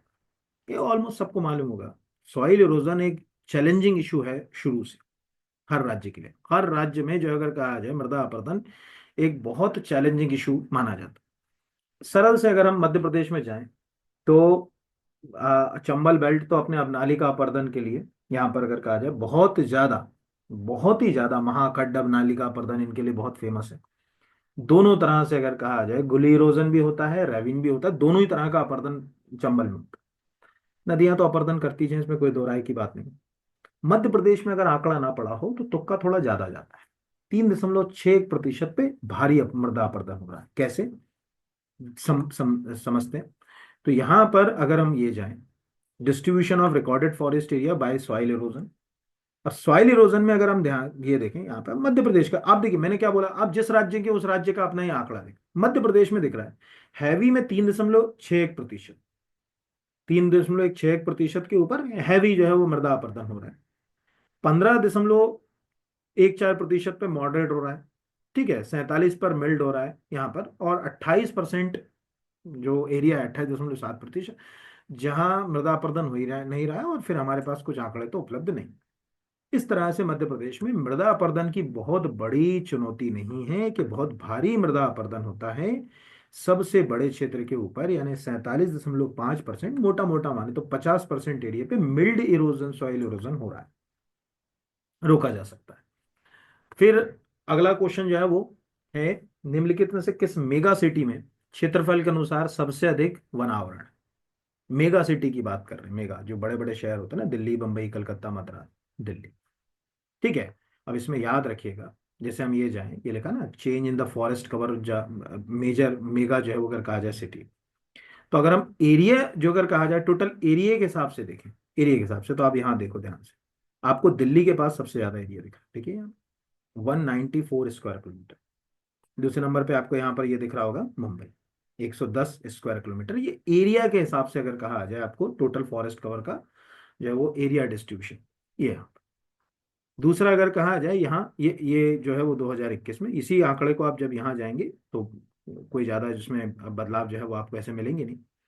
दूसरा परसेंटेज के हिसाब से तो मुझे नहीं लगता कि परसेंटेज वाले में कोई जो है वो बहुत ज़्यादा आपको अंतर आएगा या कुछ आएगा, वही लगभग यही कहिए। जैसे ये वाले में देखिए आप, ऑलमोस्ट यहीं पर इतना गया, यहाँ पर ये है, ये है, ये। इस तरह से हमको ये बात समझ पड़ती है यहाँ पर। तो टोटल ऑफ जो अगर कहा जाए फॉरेस्ट का मतलब परसेंटेज की बात करें तो परसेंटेज में हमको मुंबई अच्छी स्थिति पर दिख रहा है, देखा होगा ये नीचे देखिए।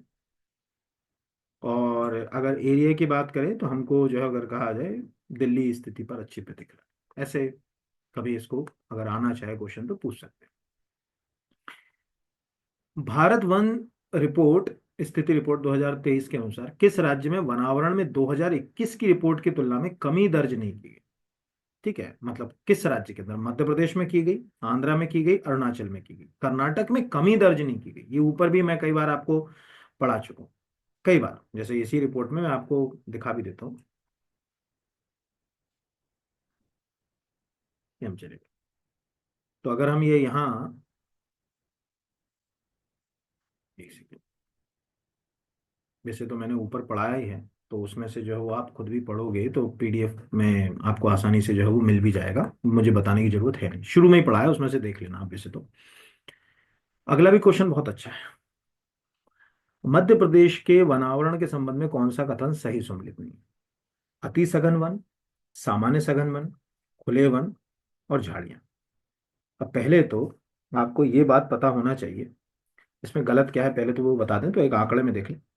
हमारे पास वेरी डेंस फॉरेस्ट बहुत कम है, लगभग 2%, 2.2, मतलब आप एग्जैक्ट भी याद रखिएगा पर लगभग 2%। फिर उसके बाद हमको दिख रहा है मॉडरेट ठीक स्थिति पर है, खुले वन उससे ज्यादा है, और झाड़ियों का परसेंट जो है वो ये यहाँ पर मैंने लगा कि झाड़ियां हमारे पास 1.1%। ये मध्य प्रदेश के आंकड़े हैं कि हमारे कुल जो अगर कहा जाए फॉरेस्ट कवर में है, वनावरण में 2.2% के ऊपर जो है वो अति सघन वन, फिर मॉडरेट, फिर ओपन। तो आप कंफ्यूज हो गए, अरे यार क्या नाटक है, समझ ही नहीं आ रहा। तो इसको समझाने के लिए मैं आपको एक बड़ा सरल सा फोटो दिखाता हूँ, है ना, वो ध्यान से देखिएगा। ये हम चले गए, अब आपको दिख रहा है यहाँ 4 पेड़ को देखिए। अगर आपसे कोई पूछे कि मध्य प्रदेश कहाँ दिख रहा है, कहो सर ऐसी स्थिति तो मध्य प्रदेश में ना के बराबर है ना, ये पचमढ़ी, छिंदवाड़ा, विंदवाड़ा, मंडला, बालाघाट जाएंगे तो कहीं ऐसे डेंस फॉरेस्ट में। मध्य प्रदेश में जो अगर कहा जाए ऐसी स्थिति भी बहुत ज्यादा नहीं दिखती। लेकिन ये, अरे सर हम तो यहाँ से अभी जाते हैं, नर्मदापुरम जाते हैं, छिंदवाड़ा जाते हैं, परासी ऐसे ही मिलते हैं सर, बिल्कुल ऐसे ही जो अगर कहा जाए सागौन वागौन के पेड़ का जो बेल्ट मिलता है, ये ओपन फॉरेस्ट। तो जब फोटो दिखाई कि सर्व झाड़ीदार में तो पेड़ ऊंचा हो ही नहीं रहा, कांटेदार झाड़ियां जो है वो मिल रही, वेरी डेंस, मॉडरेट, ओपन। यहाँ पर अब ये होता क्या है, क्लासिफिकेशन ये समझिए। जैसे ये 2 पेड़ है, एक सेकंड में इसको नीचे कर दूंगा, ये 2 पेड़ है, इन 2 पेड़ों के ऊपर वाला जो हिस्सा होता है, ये भी आपस में ऐसा एक जाला बना लेते हैं, घेर, इसको बोलते हैं कैनोपी। तो ये जो निकाला जाता है ये कैनोपी से निकाला जाता है, ऊपर वाली, जैसे ये डेंसिटी, अब इसकी कैनोपी ज्यादा, ये डेंस है ना, अब इसको ऐसे कर देते हैं अपन तो बहुत ज्यादा डेंस हो जाती है, देखो ये डेंस हुई। अब इसको थोड़ा सा अगर मैं ये कैनोपी ऐसा कर दूं, ये कर दूं, ये कर दूं, तो ये कैनोपी की डेंसिटी, मतलब ऐसे फोटो को ऐसा दिखा रहा हूँ, कारण ये कि ऐसे तो आपको दिखा नहीं सकता, कोई 3D तो है नहीं मेरे पास। यहाँ अगर डेंसिटी ज्यादा, ये 2 पेड़ों की झुरमुट में है, यहाँ कम है, यहाँ कम है, यहाँ कम है, यहाँ पर, तो ये जो, जैसे इसको अपन बोलते हैं ट्री डेंसिटी, देखो ट्री कैनोपी, एक सेकंड, खाली कैनोपी आ गया। कभी आपने वो सिम बेचने वाले वगैरह जो है वो देखे होंगे ना, सिम, आर ओ गाड़ी वाड़ी, बाइक आई चौराहे पे खड़े होकर बेचते हैं, वो जो सब कैनोपी होते हैं, वो जो टेंट लगाते हैं ना छोटे छोटे। अब ध्यान से देखिए, इसमें आपको जो कैनोपी की डेंसिटी वो कम दिख रही, इसमें कैनोपी की डेंसिटी ज्यादा दिख रही, इसमें कैनोपी की डेंसिटी ज्यादा दिख रही, इसमें। अब ये 4-5 फुट है, सबसे कम डेंसिटी है, उससे थोड़ी ज्यादा ये, उससे थोड़ी ज्यादा है, यही डेंसिटी वो कैलकुलेट करते हैं कैसे? अगर मान के चलिए किसी क्षेत्र में वो जो कैनोपी डेंसिटी है, यानी ऊपर जो छत्र घनत्व बोलते हैं इसको हिंदी में, ये 70% से ज्यादा चला जाए, तो आप ये मान के चलिए कि वहाँ बहुत ज्यादा सघन वन होंगे। हमारे यहाँ तो है ही नहीं, क्योंकि ये स्थिति ज्यादातर रेन फॉरेस्ट में ही मिलती है, जो वर्षा वन होते हैं, सदाबहार वन होते हैं, वहीं मिलेगा। हमारे यहाँ ना के बराबर, 2-2.5% का मतलब है ना के बराबर। दूसरा कि अगर ये कैनोपी डेंसिटी 40 से 70% के बीच है, यानी जो ऊपर वाला जो छत्र घनत्व है 40 से 70 के बीच है, तो इसको बोलते हैं मध्यम सघन वन, मॉडरेट जो अगर कहा जाए डेंस फॉरेस्ट। और अगर ये 10 से 40%, जैसे आप श्योपुर के आसपास का बेल्ट घूमेंगे ना, भिंड, मुरैना, श्योपुर, वहां पर आपको श्योपुर के जो जंगल हैं वो खुले वन वाले ज्यादा है। यहाँ पर ये विंध्याचल वाली बेल्ट में तो ज्यादातर ओपन फॉरेस्ट ही मिलेगा आपको, वहाँ ओपन फॉरेस्ट। और अगर मान के चलिए वो 10% से कम पे चली जाए तो फिर वो झाड़ी कहलाने लगती है, वो झाड़ीदार वन के अंतर्गत जो है वो आ जाते हैं। तो इस तरह से आपको खुद इसको रटना नहीं है, आपको खुद समझ पड़ रहा है कि यार मध्य प्रदेश में अति सघन वन सबसे कम है, उससे थोड़े ज्यादा है मध्यम सघन वन या सामान्य सघन वन, उससे ज्यादा है खुले वन, और सबसे कम जो है अगर कहा जाए है हमारे यहाँ झाड़ीदार। इस क्रम को आप याद रख लीजिएगा। ये आंकड़ा मैंने ऑफिशियल वेबसाइट से ही आपको दिखाया है। ठीक है, भारत के रिस्पेक्ट में आप जिस राज्य के हैं उस राज्य का आंकड़ा भी आप नोट डाउन कर सकते हैं। दूसरा जो है वो ये क्वेश्चन आप याद करो, मैं ऊपर पढ़ा के आ गया हूँ कि विश्व में कुल जो है वन क्षेत्रफल का हमारे पास कितना है, 2%। तो इसको फिर से करने की जरूरत नहीं है, हम पढ़ चुके हैं। अब नया क्वेश्चन जो है वो ये क्वेश्चन एमपी के बच्चों के लिए। अब जो दूसरी स्टेट के स्टूडेंट अगर इसको देख रहे हैं वो कैसे करेंगे, मैं उसका भी तरीका बता देता हूँ। पहले मैं एमपी को बता दूं, फिर दूसरे स्टेट के हिसाब से बताऊं। वो पूछ रहा है मध्य प्रदेश में ग्रामीण क्षेत्रों में पाए जाने वाले 5 शीर्ष वन। अब ध्यान से समझिएगा, कंफ्यूज मत होइएगा। ओवरऑल मध्य प्रदेश में कोई बर्ड पूछ रहा है तो क्या दिमाग में आ रहा है? सागौन, ओवरऑल। लेकिन हम वनों को जब देखते हैं तो हमको 3 अलग अलग जगह, एक तो वन में मिलते हैं यानी ओवरऑल में, दूसरा हम शहरी क्षेत्र में पेड़ों को देखते हैं, और ग्रामीण क्षेत्रों में। तो उनने क्या करा है, ये पिछली रिपोर्ट में भी उन्होंने हर आंकड़े में अलग अलग कहाँ कौन से वन सबसे ज्यादा है उसको क्लासिफाई कर दिया टॉप 5 के हिसाब से। तो मध्य प्रदेश में ग्रामीण क्षेत्रों में जो सबसे ज्यादा जो वन पाए जाते हैं उसमें सबसे पहला तो पलासी है, और फिर बमूल है, फिर बेर है। कोई गांव का होगा तो बता ही देगा। पलास, जिसको हम टेसू भी बोलते हैं, खाकरा भी बोलते हैं, पलास भी बोलते हैं, ब्यूटिया भी बोलते हैं। बहुत कम है मध्य प्रदेश में, 2-2.5% ही जो है वो पलास के बने प्रतिशत, इससे ज्यादा नहीं है। पर क्योंकि क्योंकि गांव के आसपास ही मिलेंगे। देखो ऑरेंज से फूल होते हैं पलास। अब ये प्रतिशत ना मालूम हो तो क्वेश्चन गलत होता है। तो अभी इसका इसको समझना जरूरी है। अगर मैं ओवरऑल अगर कहा जाए, इस आंकड़े को देखो, मध्य प्रदेश के अंदर ध्यान से देखिएगा, मध्य प्रदेश में सबसे ज्यादा, ये मैंने तीनों आंकड़े लिए मध्य प्रदेश के, सबसे ज्यादा अगर कहा जाए जो वन है ओवरऑल में, उसमें नंबर 1 है सागौन, नंबर 2 है साल, नंबर 3 है तेंदू। गांव में जो बीड़ी पीते हैं ना वो तेंदू, तेंदू पत्ता वाला टेबरू नामक एक फल भी मिलता है उसके यहाँ पर। फिर जो है अगर कहा जाए ये ओवरऑल है, ओवरऑल। ठीक है, यहाँ पर है ना क्वीन क्रैप। शहरों में कभी आप गए होगे ना, रोड के किनारे एक जो है वो पर्पल पिंक कलर का फूलों का बंच वाला पेड़ होता है, क्वीन क्रैप बोलते हैं यहाँ पर। उतना याद मत करो, 3 मध्य प्रदेश में ओवरऑल। लेकिन जब हम शहर में जाएंगे, यहाँ पर शहर में, तो शहर में सबसे ज्यादा हो गए अमरूद। ये पिछली रिपोर्ट में अमरूद नहीं था, इस बार आ गया। आजकल क्या हो गया, अमरूद हो गया हाइब्रिड। बहुत लोग लगाने लगे, जहां जगह होती है वहां लगा लेते हैं यहाँ पर। तो शहरी क्षेत्रों में सबसे ज्यादा देखो ओवरऑल में कैसे 3, मतलब जब भी इसको बोलोगे एक साथ बोलोगे। मध्य प्रदेश में सबसे ज्यादा सागौन के वन पाए जाते हैं, वहीं अगर हम शहरी क्षेत्र में जा रहे हैं तो हमें अमरूद के पेड़ सबसे ज्यादा मिलेंगे, वहीं हम ग्रामीण क्षेत्र में जा रहे हैं तो हमें पलाश के पेड़ सबसे ज्यादा। चाहो तो दो दो के आंकड़े में आ, दो दो। जैसे कोई पूछे कि यार मध्य प्रदेश के वन के कौन कौन से पेड़ पाए जाते हैं आपके मध्य प्रदेश में, क्या बोलोगे? यार देखो ऐसे ओवरऑल की बात करोगे तो सागौन, साल और तेंदुआ, तेंदू पत्ता का जो अगर कहा जाए वृक्ष हमारे यहाँ सबसे ज्यादा है। लेकिन अगर आप सपोज मान के चलो किसी शहरी क्षेत्र में घूम रहे हो तो आपको अमरूद, नीम और जो है वो सुबुल देखा होगा ना, एक बमूल जैसी होती है, इसमें लंबी फली होती है, जानवरों को भी खिलाते हैं इसको, वो जो है वो शहरों में ज्यादा मिलेंगे। और अगर मान के तुम किसी गांव के आसपास की बेल्ट में हो, तो पलाश, बमूल और बेर ज्यादा मिलता है। ऐसे हमने इसको क्लासिफाई किया। अब दूसरी स्टेट का अगर कोई बच्चा इसको देख रहा है, सपोज, वो कैसे इसको करेगा?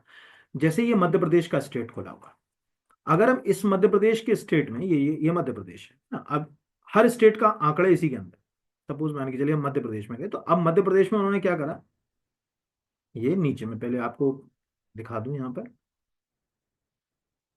उससे आपको समझ पड़ेगा ये।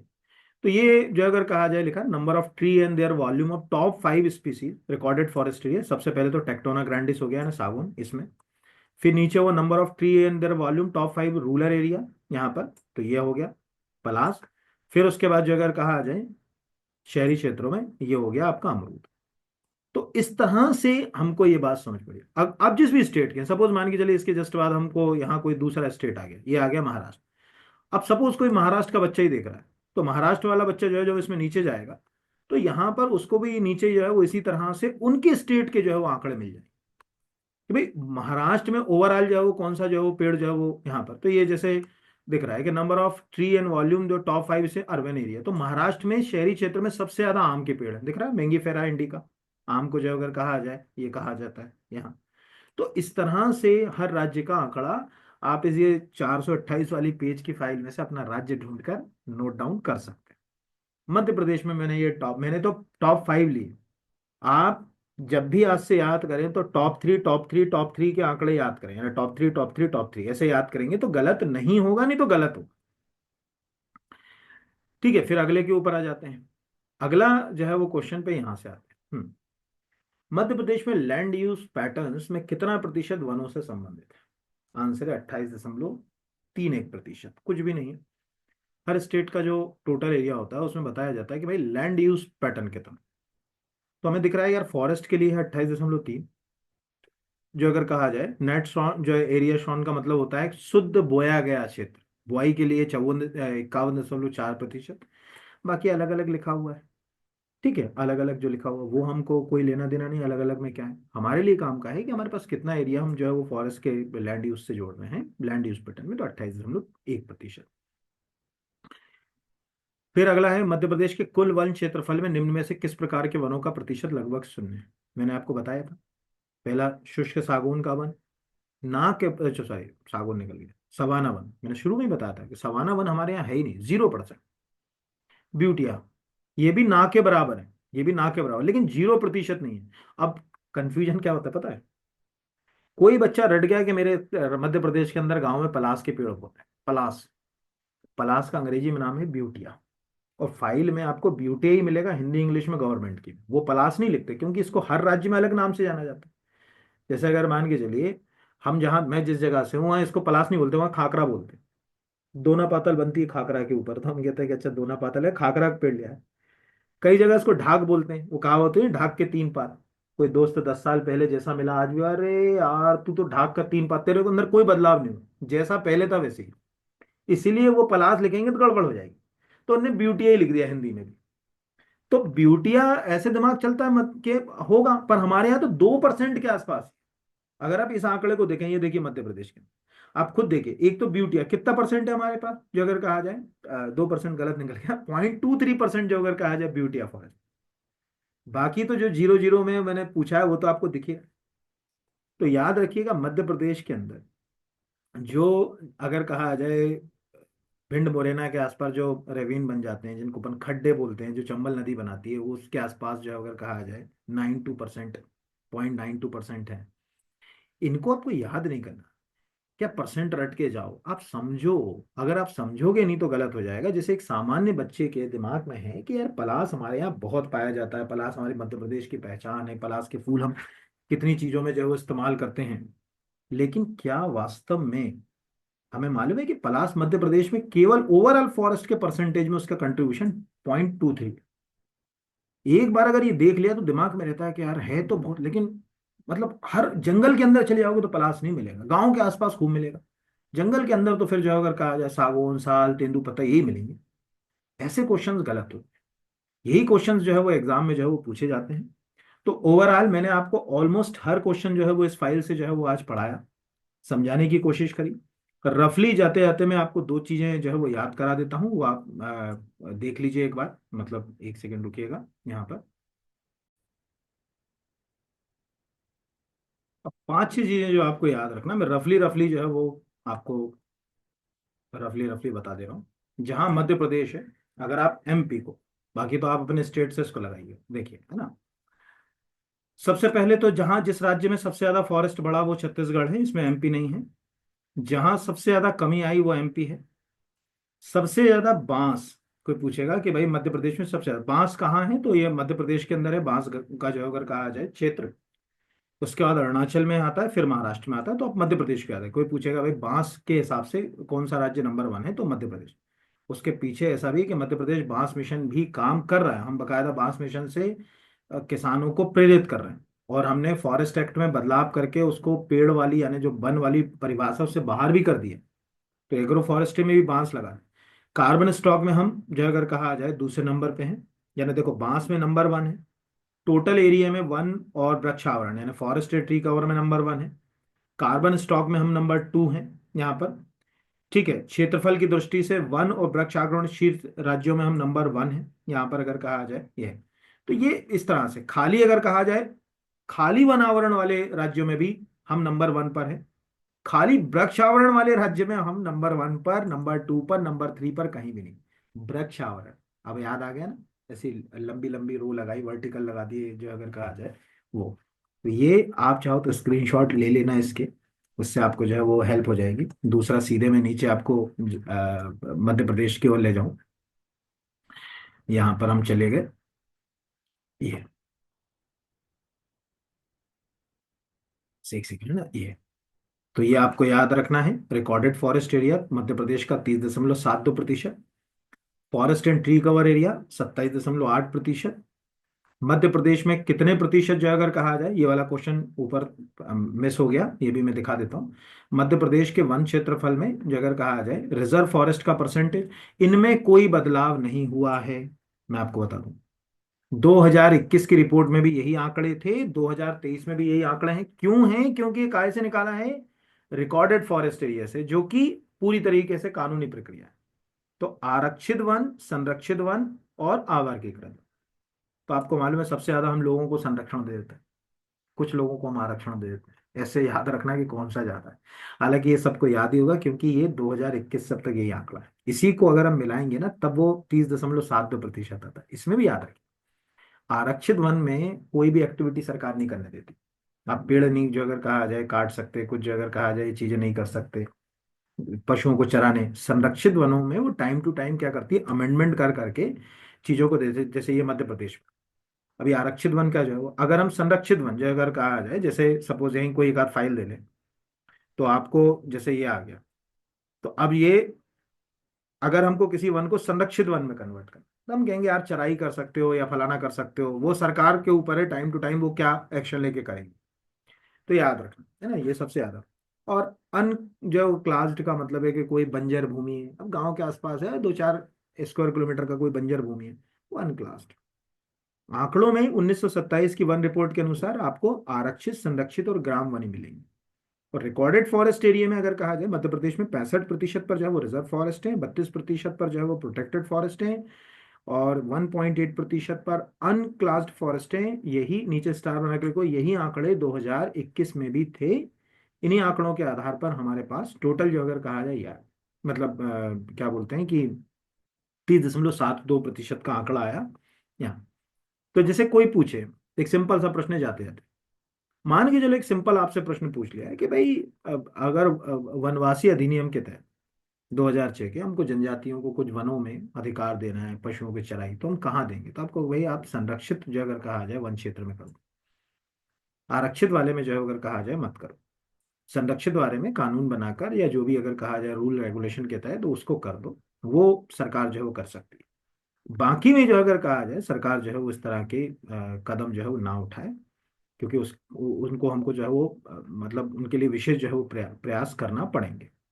तो बस ये एक जो है वो कोई प्रश्न आ जाता है, तो अपना दिमाग जो है वो चलना चाहिए कि वो क्या क्वेश्चन जो है वो पंच कर सकता है या पूछ सकता है यहाँ पर। तो जैसे वनवासी अधिनियम के तहत कहाँ राइट्स मिलेंगे, क्या मिलेंगे, ये अपना दिमाग चलना चाहिए। सामान्य बच्चे के लिए कोई काम का नहीं है, लेकिन उनके लिए काम का है जो फॉरेस्ट मेंस वगैरह की तैयारी कर रहे हैं। फिर ये आंकड़ा मैंने बता दिया था, पिछले वर्ष की तुलना में केवल और केवल कौन से फॉरेस्ट एरिया बढ़ा है मध्य प्रदेश में? Very dense.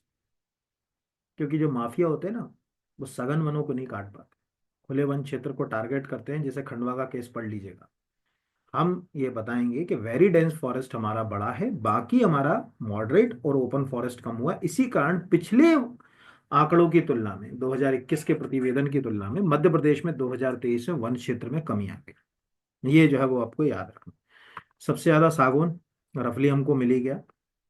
फिर नीचे चले जाएं यहाँ पर, ठीक है। गांव शहर वाले मैंने अभी पहले ऊपर बता दिए, तो वही के वही जो है वो नोट करना। जिले वाले मैंने बता ही दिया आपको, ऊपर से ही नोट करना।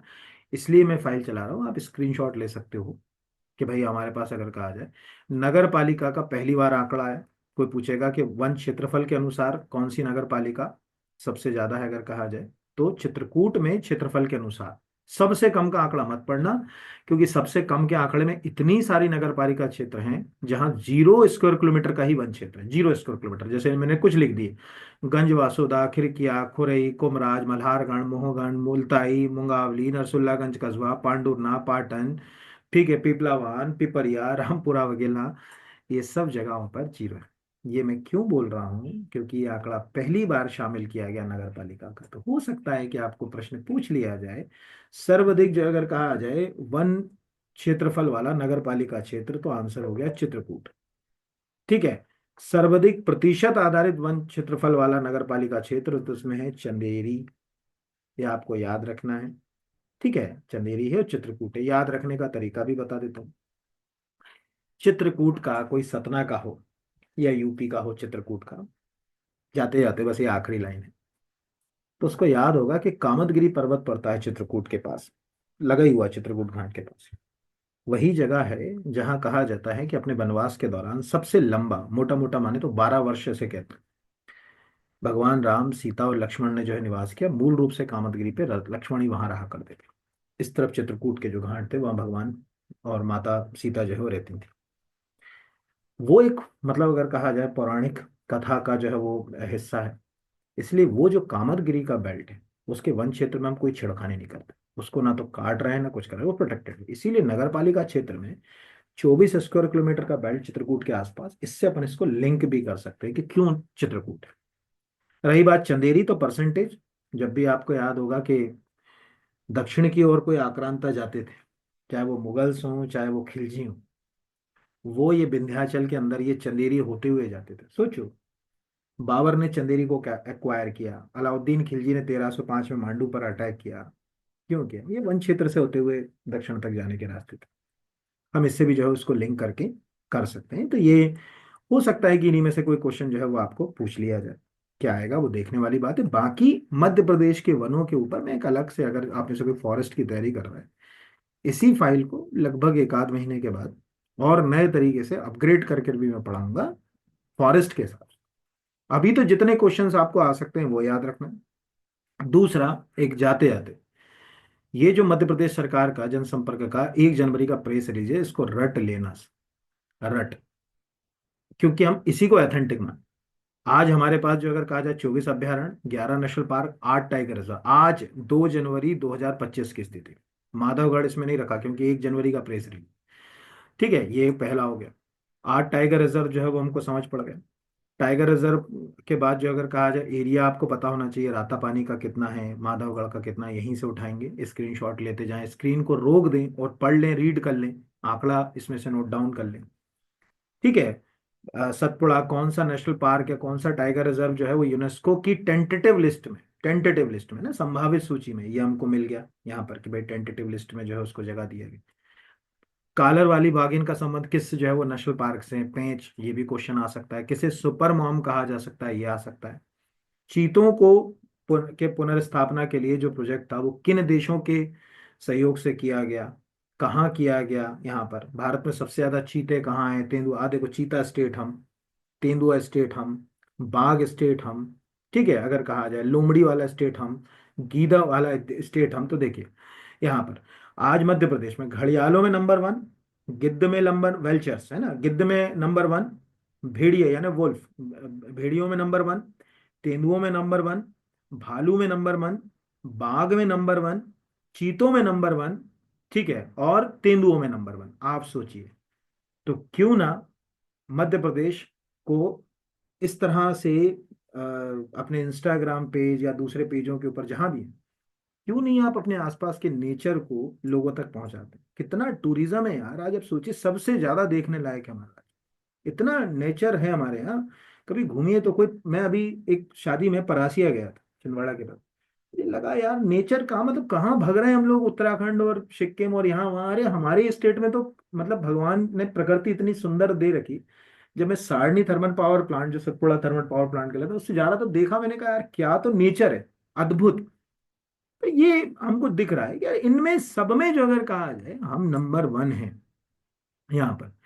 ठीक है, तो ये आप कम से कम जो है वो याद रखिएगा। इनमें से कोई भी क्वेश्चन जो है वो आपको आ सकता है। मुझे लगता है कि एक अच्छा हेल्दी क्वेश्चन आपको बनेगा, और उम्मीद है कि आज की क्लास आपको अच्छी लगी होगी।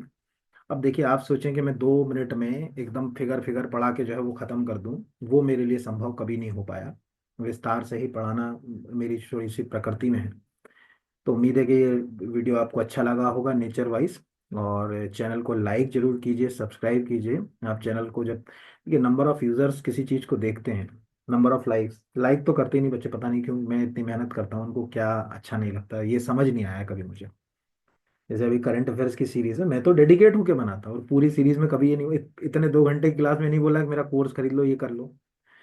फिर भी जो है वो कोई 10 लोग लाइक कर रहे हैं ना 20 लाइक कर रहे हैं, ऐसा भी रहता है। पर ठीक है, सबका अपना मत है, उसमें कोई कुछ कर ही नहीं सकता। चलिए भाई, बहुत धन्यवाद आप सबको। और अगर आपको ऐसा लगता है कि बिल्कुल एकदम बिल्कुल सटीक मज़ेदार एमपीपीएससी की टेस्ट सीरीज आपको लेना है, तो हमारी जो एमपीपीएससी की टेस्ट सीरीज बनेगी। अगर कोई ऐसा बच्चा हो जिसने टेस्ट सीरीज ली, तो नीचे एक कमेंट भी कर सकता है कि अभी हमने एक एमपी की पार्ट 6 जो कॉन्स्टिट्यूशन में है स्टेट, उसका पॉलिटी का टेस्ट डाला है। एक ही टेस्ट में पूरा पॉलिटी कवर हो जाता है, पूरे कॉन्स्टिट्यूशन के आर्टिकल A to Z, हर व्याख्या, हर तरह से क्या क्या क्वेश्चन बन सकते हैं सब।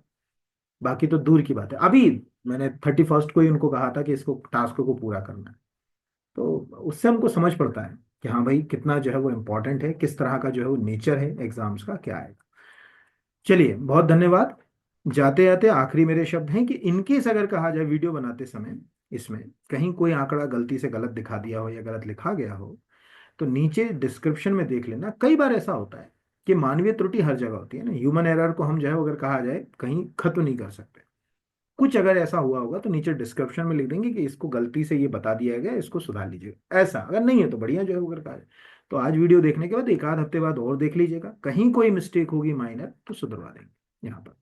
बाकी बहुत धन्यवाद, ईश्वर करे कि आपको सफलता मिले।